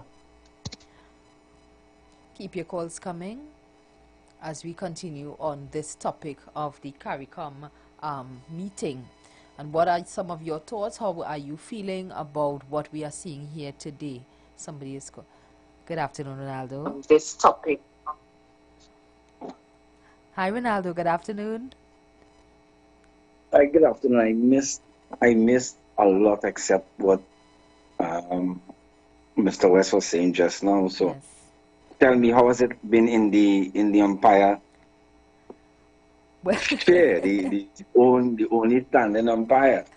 Well, it's a very hot seat today, and we are continuing the discussions from yesterday with respect to... Do you feel like Prime Minister Kamala Bissessa, do you feel like her being in the hot seat as well?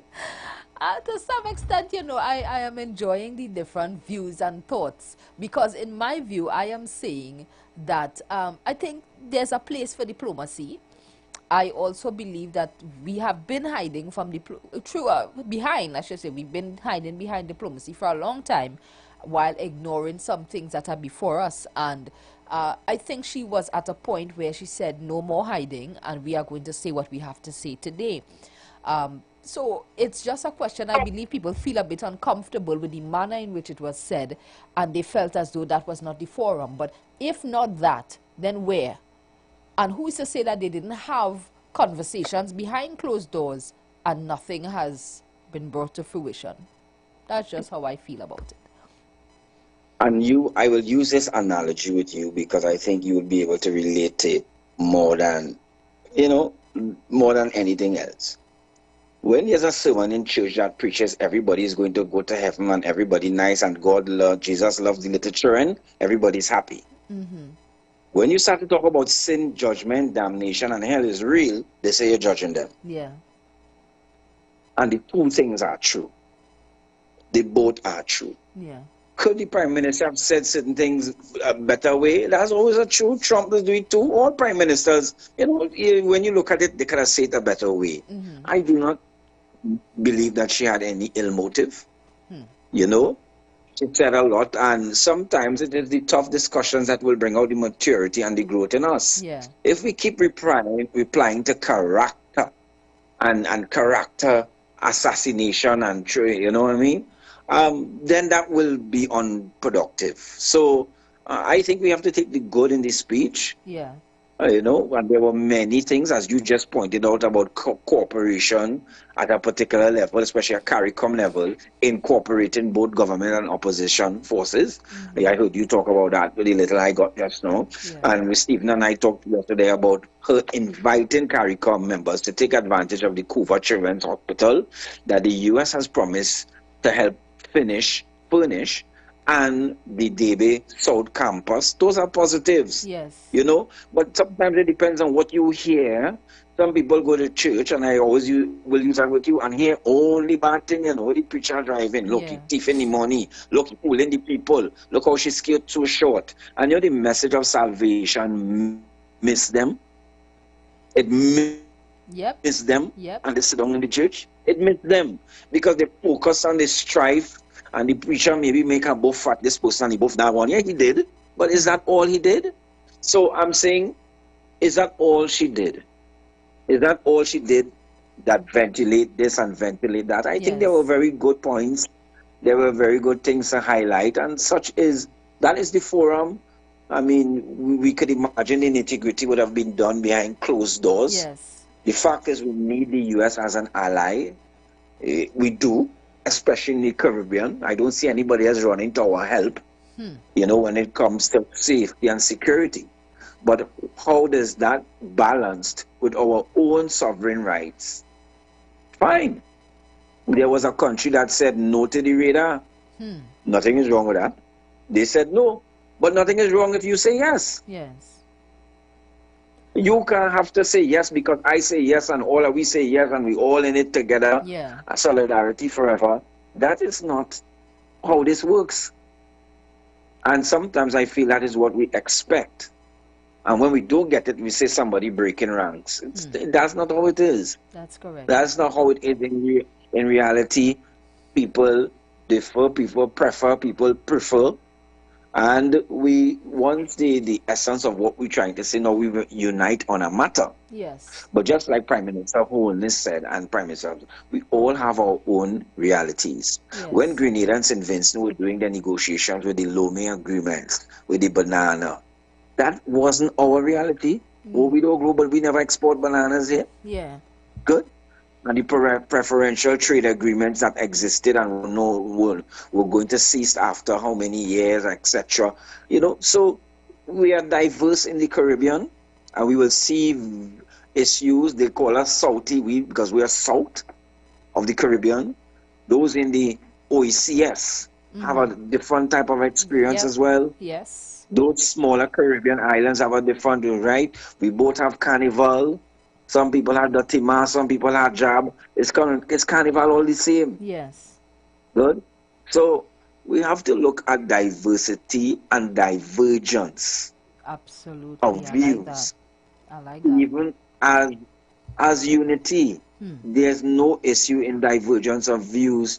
I did not hear Prime Minister Motley take it personally. As a matter of fact, the Prime Minister talked about her closeness. Yes. And her fixation and her working agreement, but she doesn't have to agree with everything Prime Minister Motley says and vice versa. Yes. So when the former St. Vincent Prime Minister was apparently aggrieved by how we paid for some of their goods, he has every right to. That don't mean he don't like Trinidad.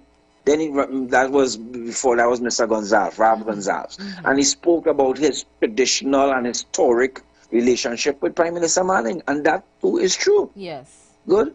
So sometimes people feel because you disagree on a point or you see something differently, you don't like this person and who embarrass and all this. I don't see it that way. They will agree and they will disagree, but the agenda of CARICOM will move forward. Yes. The Prime Minister has openly recommitted the country to the cooperation, but she has also said there are certain areas in which we may not be on the same level, and that is the truth. That's fair. When it comes to the freedom of movement, she signaled it as one. We have a migration issue that you all may not have up the islands, so we might be a little tighter with little borders. Yes. That is fair. Yeah. Good. Our drug problem will be on a different level because we are close to the South America mainland via Venezuela. Good? So how we see the Venezuelan issue might be a little different to everybody else, but that too is okay. Yeah. It is not a hate situation. It's not vitriol. It's not. So I take the positives of what she said. I also take some things that were very quote-unquote controversial. Yes. But it is the controversial issues that bring out our brilliance. Correct. And bring out our willingness to talk about it. How do we negotiate inter-country policing and law and all these things? Those things are serious issues and issues to be worked about. We don't know if it will happen in the reverse. What would they say about Trinidad? Correct. Yeah? Correct. That somebody came here from Dominica on a holiday and the Trinidad police arrest them. And so we have to look at things on both sides, and we can't be insular. I do not see disagreements on issues and policies as anything heartbreaking to me. That could only build us. You know, so I don't know why some people have a view about who embarrassed. And listen, all of them, they might be drink good last night. They might be eat some nice meal. Good. I didn't get any of the ham, lamb, and jam because they are veterans in this business. They have been in the region in their leadership positions, as she rightly pointed out. 1 minute in government, next minute in opposition. She said that, and it is true. Good. So they know the both sides of the coins, and they will work it out.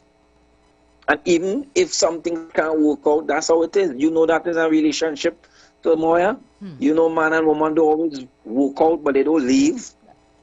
They don't always work out. That's correct. That's so, correct. Correct. They don't always work out. He believes she was wrong. She say he was wrong. And both of them sleeping on the same bed, they back turn. Yep. But they don't always they're not leaving. All the time. Yeah. They try to stick it out however long it has to go. And then they look back years after and they laugh and say, remember when we nearly mash up, boy? Yeah. You know when we nearly, when I did really say I was going by my mother? You know? And they look back at time and see how time brings reason and also. So we have other opportunities to have maybe other specialists and the technocrats involved in resolving some of the issues. It will go to the technocrat level when they obviously meet in the subcommittees who will give further advice, separate fact from fiction, because we couldn't hear all the case files on the podium. She couldn't get into the facts. And maybe she doesn't have all the facts, maybe because she would have been in opposition at that time. Good? So to ventilate it, I see no umbrage in that. I don't think every leader took it like that, and I don't want to impute that on any leader. They are leaders. People will not like the decisions you make sometimes. You are there to represent country, because if you don't represent country, the same country going to lambast you. You're going up there, and you're just... So our reality is ours. CARICOM in 2026 is not CARICOM in 1973. Things have changed. The world has changed a lot, and the way people discuss and negotiate. So I don't see it as any particular disturbance. It was hard on the ears. Yes. But as an HR professional, you and all know, sometimes you have discussions with workers that are hard on the ears. Yep. It's hard. It's hard. It's hard. And you have to deal with it. You feel for them, but you have to deal with it. You feel for them, they will say you ain't like you. How that HR woman, she's a beast. What's wrong with Samoya? She don't have feelings. But decisions still have to be made. You have to do the right thing. And you have to stand by the right thing, and you're not too big or you're not too bold to not humble yourself if other information come to light or the workers say, well, Mr. Moy, I didn't really tell you this, and you know, and all you trash it out. Yeah. But at the end of the day, this should be done. So I don't see it as any major disruption. I think that's our Caribbean people, and some of us very lacquerie. Good? Very lacquerie. We like the lacquerie in it. Correct. I don't see it like that. They are professionals. All those prime ministers, they're well-educated, seasoned politicians. So they are accustomed criticizing both sides of the fence by what they do. But the good of CARICOM will go on. And for CARICOM to improve, things have to be criticized. It must. That's how we grow. Some people say this ain't working. This used to work. This hurting. This ain't working for me. What we all do, Grenada do like this. And this, you can't come there and all smile and sing the more we are together. That's not how growth is affected. Correct.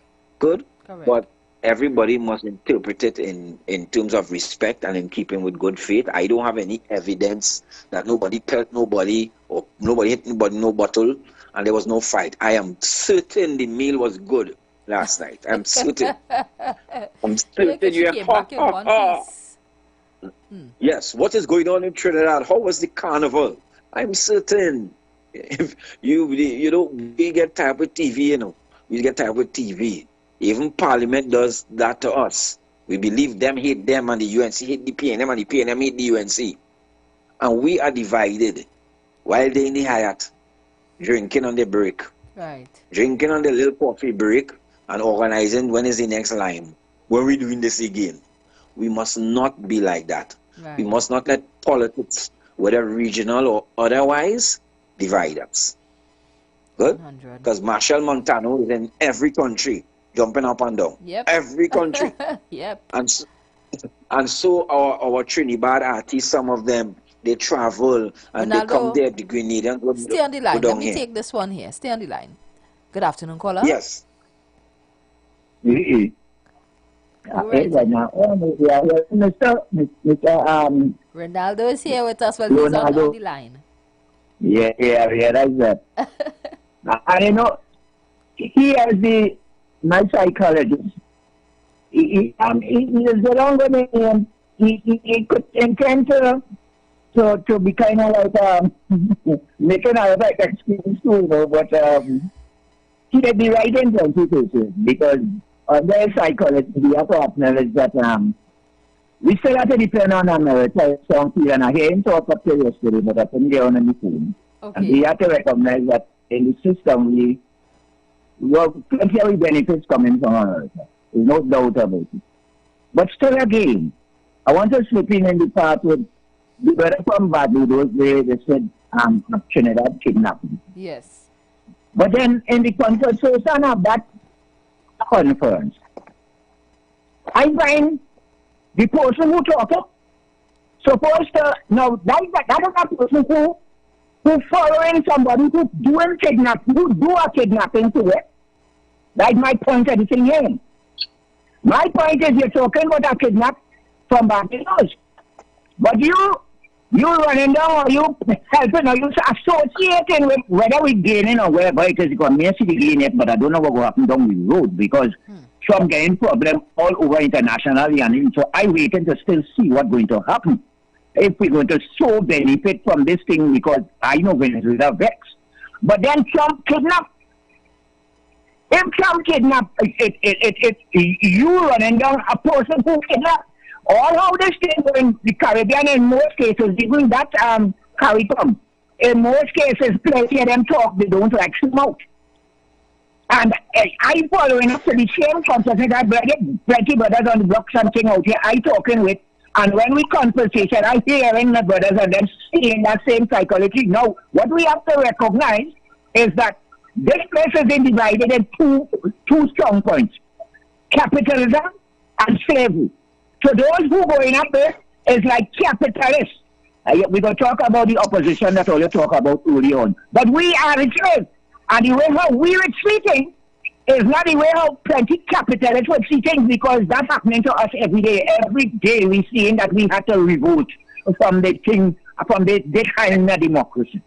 All right, so in that case now, I'm going to just go and talk quick of the opposition business. Now, if it's so that we can have an opposition in CARICOM, then when a prime minister or president going to wherever they're going, any conference for the CARICOM, they could work with the opposition portion of the country. Otherwise, it is a fact that from the parliaments of our country, we should have such a understanding of our opposition that when we go to the CARICOM, if we don't work with our opposition, then we could go with consciousness of the opposition to the CARICOM because that more or less would like to want to be going to be an executive organization and seeing it to be the CARICOM. And every so feel that we could change something in the Constitution to involve the opposition, then I find that if it's so be, then when the Prime Minister going to the whatever meeting, it could work with the opposition. And I think that is the best key I could see, knowing what a no council and thing is about. So if that work, if that could work, then we do something with the Constitution and make changes. But Camilla was right in many respects that it needs changes in our CARICOM business. I pointed my laymanly. We made very great much changes in our CARICOM business. We wouldn't go back and talk about Cuba because half of we out here vex about that kind of talk. She talk about Cuba and Haiti. We vex about that. She said, I put that in a context different. So we vex about that. But you see the part with CARICOM, all that we would like to get that unity of CARICOM so that we get carried across the sea, go Africa when we want, Africa come here when we want, and all to the Caribbean we turning up, and we could talk to Trump vex and say, well, we together, so we have Trump, and here's how we deal with this thing, and so say so. So if we can get that, well, all right. But by the basis it should be on the we can't drop out from America because plenty things we just eat and drink and wherever it is it come from America, and we ain't tend to have no embargo and we right now in a kind of way. I think about we will be looking for embargo. So let me go with that. We will go with that. Thank you so much. Yeah. Ronaldo, what's your thoughts on incorporating opposition? I like the president's, the president has a different way of putting across his own views uniquely to him, and I understand what he says is very balanced, and we have to be balanced. Our own history would tell you that our attempts at federation failed because of that same insular kind of feeling. When it was decided, when it was discussed where would the capital of federation be, and Trinidad was number one. That mashed up the whole thing, because again, people started studying, we come and we go to have to go Trinidad and this and that. We have to stop and move away from these insular type of arguments. And not because we see things differently, we are against each other. That is not true, and we shouldn't push that. Some things will come to the fore. Some things can be said differently. And Prezi talked about the Brent Thomas issue versus some other issues that the PM raised. I take the good. I take the fact that she carried, the first time I've seen the chief secretary in a CARICOM meeting. Yeah. The first time. The chief secretary has been included in a delegation, and he was there, and that made me feel good about Tobago. That made me feel good about Tobago local standard with Trinidad. It's not Trinidad alone. I felt good about that. So it depends on what you're focusing on, We could always focus on everything. Yes. I'm not excusing the embargo, because I do not believe in it. But I said yesterday, the embargo didn't even start with Mr. Trump. The Cuban embargo started in '62. Trump was nowhere around. He wasn't the president. He was under Kennedy. Good? So he inherited this system of the Cuban embargo. Whether he does something about it or not, I'm not sure. Barack Obama was there. Good? Yes, I'm here. So, yeah, I know. I'm seeing you. So I know that things will change. I don't know what Mark Rubio will do, Mr. Rubio. We don't know. But we want a free Cuba. I am for it. I'm sure the Prime Minister wants it. She talked about free and fair elections. Well, we should get that too. But we want the Cuban people to choose their own destiny and their own leader and be able to participate in the world economy. That goes without saying. We want the same thing for Haiti. Of course. But that's a lot of words. I am how that is done. Yeah, go ahead. Yeah. How that is done and who takes responsibility for it. And when you talk about responsibility, let me be real. When America and the EU takes responsibility for things, it ends up in millions and billions of dollars. Correct. Because you have to have money to give. These not prayers that will get them, You don't send the priests, You have to send human resource. You have to send financial resources. You have to commit things to your talk. So the fact that CARICOM has been talking a lot about some of these high points, what do we do? How do we do it? We can't just rush into it. So yes. I would leave it for the professional to figure out, man. I think they will figure it out. As soon as you have a call, take it, because I ramble on. Yeah, no, that's fine. No calls coming in just yet. Yeah. I saw Miss Aaron was trying to call earlier, but she didn't get through. So you can go ahead and call Miss Aaron. These are some important things because she raised some strong points about sovereignty, about working together as a region. And, to me, that entire speech just says we're not as effective as you're pretending to be. And the reality is she's not lying. She's not lying. People wouldn't want to hear that, and people will not want to face the criticism. It's hard when you tell people to reflect. When you have appraisals and you're doing 360 appraisals, and it's time for the workers to talk about you. Yeah. It ain't easy to hear that, Yeah. It ain't easy. But it's easier for you to talk about the workers. Yeah. You do that all the time. So we have to be fair. We have to accept the good and the bad and the yin and the yang.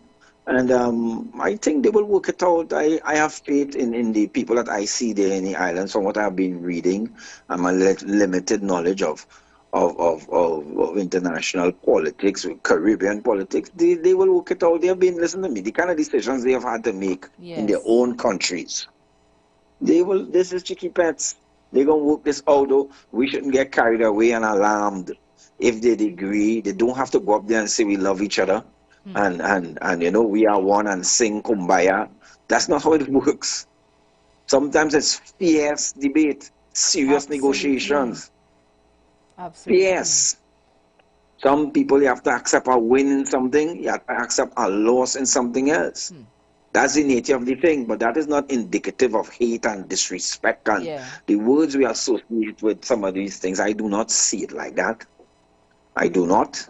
And I do know that it has been taken in that vein. That is our projecting on what we hear. But I don't know that it has been taken in that vein. I saw Venezuela replied in some sort, as they've always been doing, and they're free to reply based on what they see and they feel, but that's about it.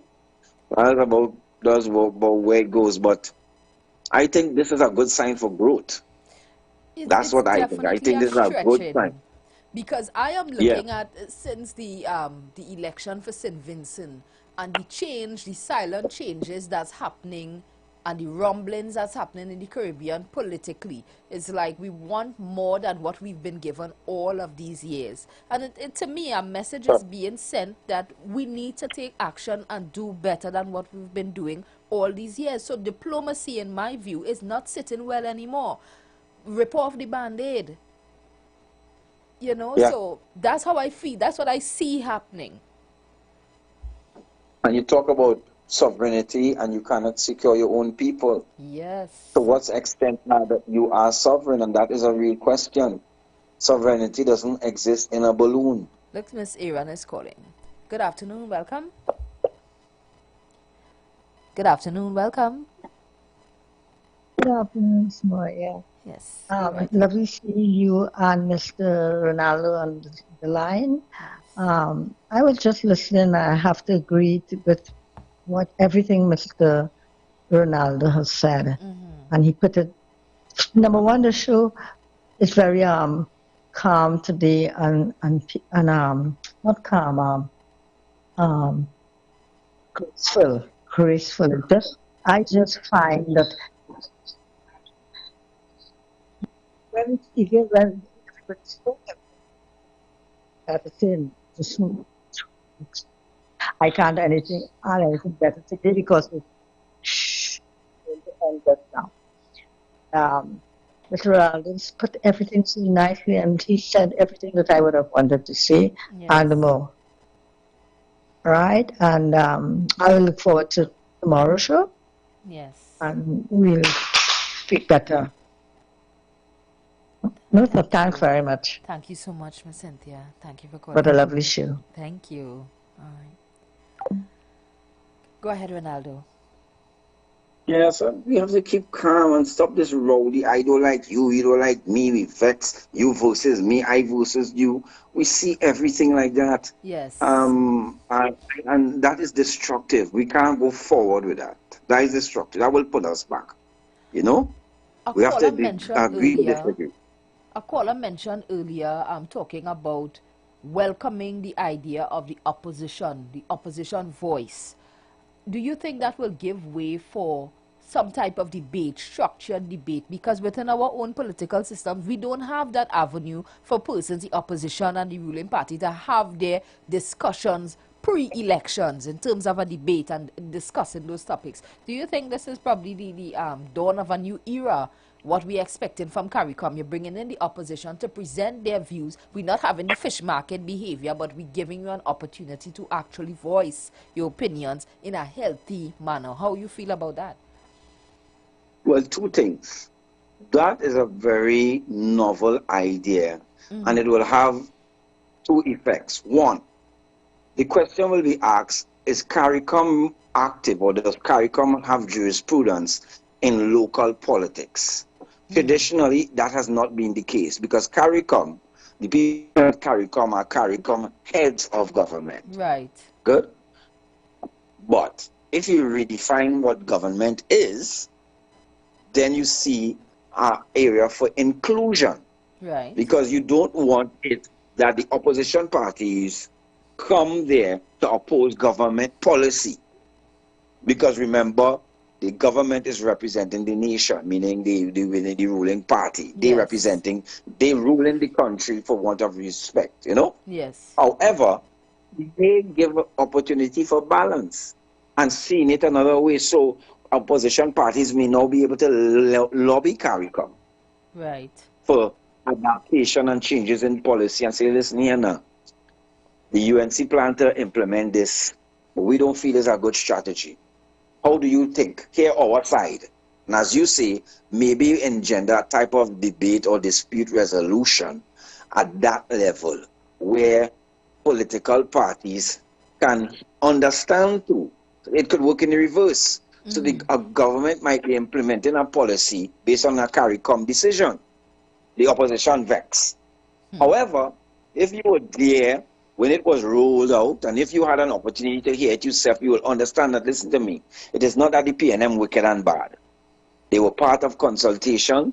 This was a CARICOM decision, and they took the policy decision, which they are so in trying to do, to support or implement this particular law in your domestic country.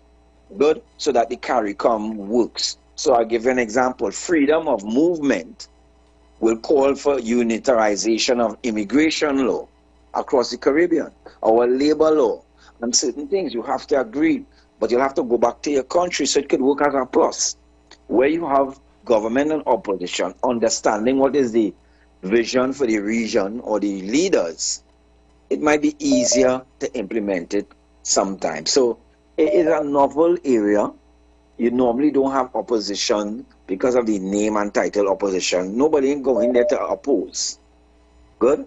But there might be wisdom in giving them observer status. Right. Good?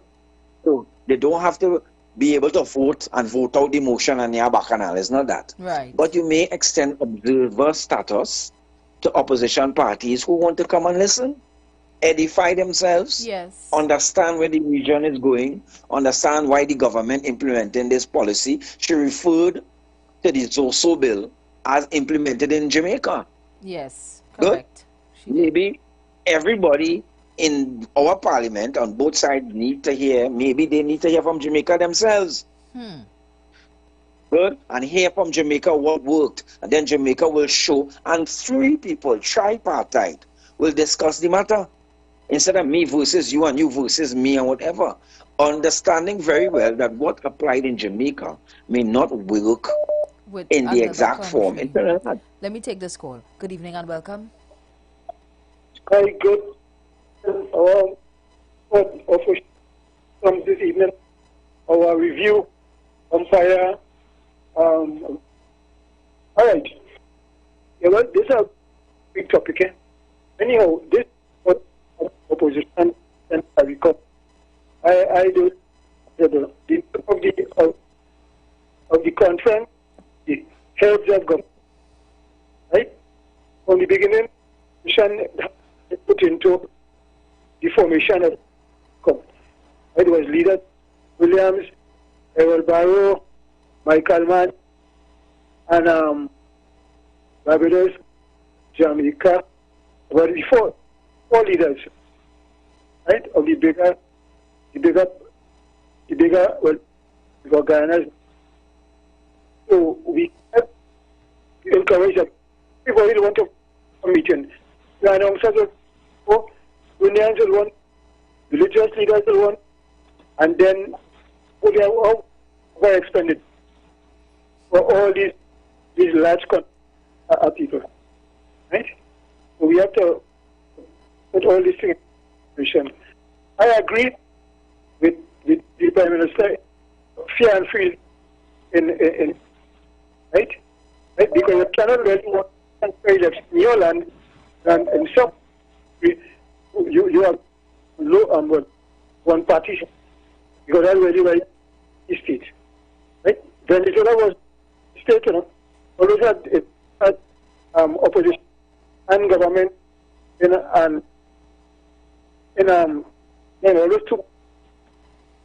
always two parts.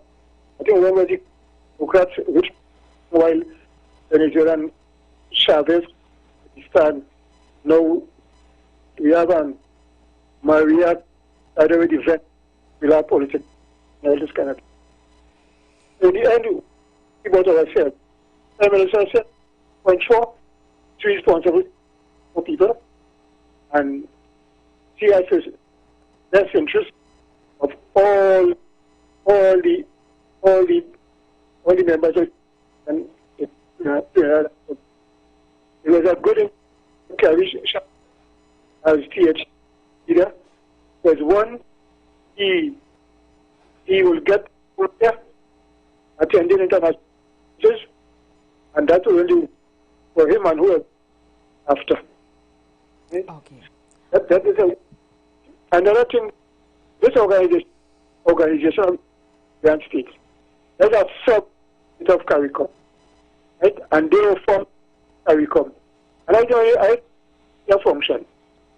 Right? Their greatest achievement was cheap oil and oil from the petrol. Right? And another, they have a current, Caribbean current, which Trinidad and Tobago is a member of Eastern Caribbean. But in the 60s, when we came in, we had to have a same as Barbados, right? That we had our own central bank. So there's another, you go to CARICOM currency to be able to put. So we have to look at a common currency. So that look at, even West Indies cricket part, right? And CARICOM has I think it's up, and Ali from the point man for, but I do not know. But I'm seeing that at least 5 players regular 20 team from, and they're doing good. Right? You know, he have a special program there in Guyana. I know they have a big 2020 professional Guyana. We have to do lots of things. What's his point? Is every life. Finance, so right? Anyhow, that yeah, this I'm listening. I keep saying all of this presentation, right? Yes. Well, I did others before you not back. Yeah. Thank you for your contribution. Right? And just singing hey, yeah, I'm sorry. Okay, good. Thank you. Have a good night. All right, callers, please call the next line. I don't want to disrupt this. Ronaldo is on this line. So, caller, please try the next line, all right? So, yes, Ronaldo, and we continuing with the topic. We're going to close off in just a while. But I want to get your thoughts, Ronaldo. You know, we have a saying, some people feel as though Caribbean leaders commenting on other countries is harmful in terms of the narrative. And that's why people are so grateful that Ms. Motley is not joining in. She's not contributing any thoughts at this point in time and trying to keep it as civil as possible. You know, how, what do you think about that? I agree with her position, you know, but at the same time, there's a need for, you know, communication. Well, I don't know. Prime Minister Motley is very experienced and graceful. Yes. At getting involved politically at world levels. And yes. She has said that the intimate responses to what the different speakers should take place behind closed doors, and she's correct. Because of the sensationalism of media and knowing how polarized and insular Caribbean people can be, backed by their sense of patriotism and we Bajan and we Trini and whatever, she maybe did not in her wisdom want to deepen the divide. And I think she's correct and wise in so doing. Let the discussion and the rebuttals and the reply, and if all you have to pelt words, let me do that behind closed doors. You have already aired your views, good, publicly, but the nitty-gritty of the rebuttal, let's do it behind closed doors, and I agree with her. She has not joined. I could not imagine that she would swallow everything there. She is very, very astute. Yes. You know? However, she will also choose time and place and not be encouraged by anybody to take anybody to task in a public lynching. She will not do that. They always say if two wrongs don't make a right. So if we feel that the Prime Minister erred, then we cannot encourage others to respond in very same nature. That would make no sense. That is a circus. So Prime Minister Motley has said, behind closed doors, we're going to trash it out. And as I always said, I've been saying that for the last how much minutes, and I would leave you to your guess, you know, that I know they're going to trash it out behind closed doors. We don't see when the chairs pellet in and everything and the pen and the paper. We don't see that. Good? But we assume because there's a difference of views and very, very passionate views that there's a feud and a breakup and no, listen, this thing owns in 73, eh? Yes, this thing old. Like an old couple. They ain't that fickle. And you cannot be a CARICOM leader. And for the first hint of a criticism, you're looking to pull out and So let's not think that way. Again. Yeah. Caller 8, try calling back, please. I have faith in them, and I think they will sort it out. Let me give some other callers a chance, and I will follow you online. All right, okay. Thank you. Lovely. So we got some views from the international relations man himself. Let me take this call. Good afternoon and welcome. Hello, good evening. Good evening. Yeah, listening to the little discourse. Yes. I know we're getting close to the time and we're closing up. Yes. I just want to address the Thomas issue. Yes, please. Now, when the Prime Minister Kamala Prasad, we said some mention that. She mentioned it as to say that the government of the day was directly responsible for that action. That's where she was going. And she was saying that the Prime Minister, Dr. Rowley, Minister of National Security, all of them participate in that action. When despite everything, it was aired in the court, and despite everything, both the Prime Minister and the Minister of National Security deny participating in that action. They said that was from the perspective of law enforcement that have the exclusive right to do that at the time. She wrote to the CARICOM secretary for the purpose of getting some explanation. The CARICOM secretary was clear that at this point in time, I don't need to get into that. That is why she didn't get a response. And that's what she's talking about. She's thinking that as an opposition, she should have gotten a response when she wrote to the Secretariat for CARICOM. They look at the situation and they knew exactly what transpired. They heard the Prime Minister at the time, made it clear that they didn't participate, neither did the Ministry or Minister of National Security was a part of that. So that is politics we're talking there. And based on that, they decided basically in their own little way to stay out of that. But, you know, nevertheless, she has been on the platform. She was able to say what she has to say. And at this point in time, a conversation is going on. CARICOM remains a very important part of the region being together. Yes. And they will have the different issues going on. But CARICOM still plays a very important part to this region working together. Thanks for your time. Thank and you. Thanks again. Have a good evening. I appreciate that. Thank you so much. All right, so we are down to the last minute. I would not be able to facilitate any further calls, but this is just to wrap up what we have discussed today.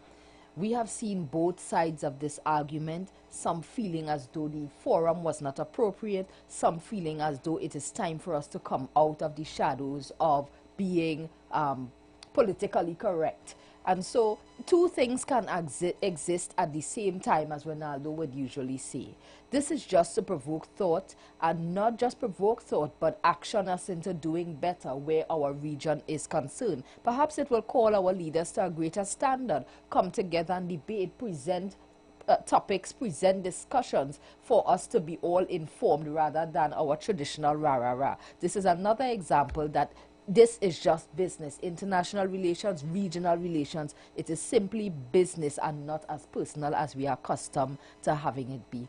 I'm Samoya Sandiford. I thank you so much for joining me, and this is the Third Empire. See you tomorrow, please God. You've got bills to pay, and so do we. Let's go pay some bills on the street 919 FM.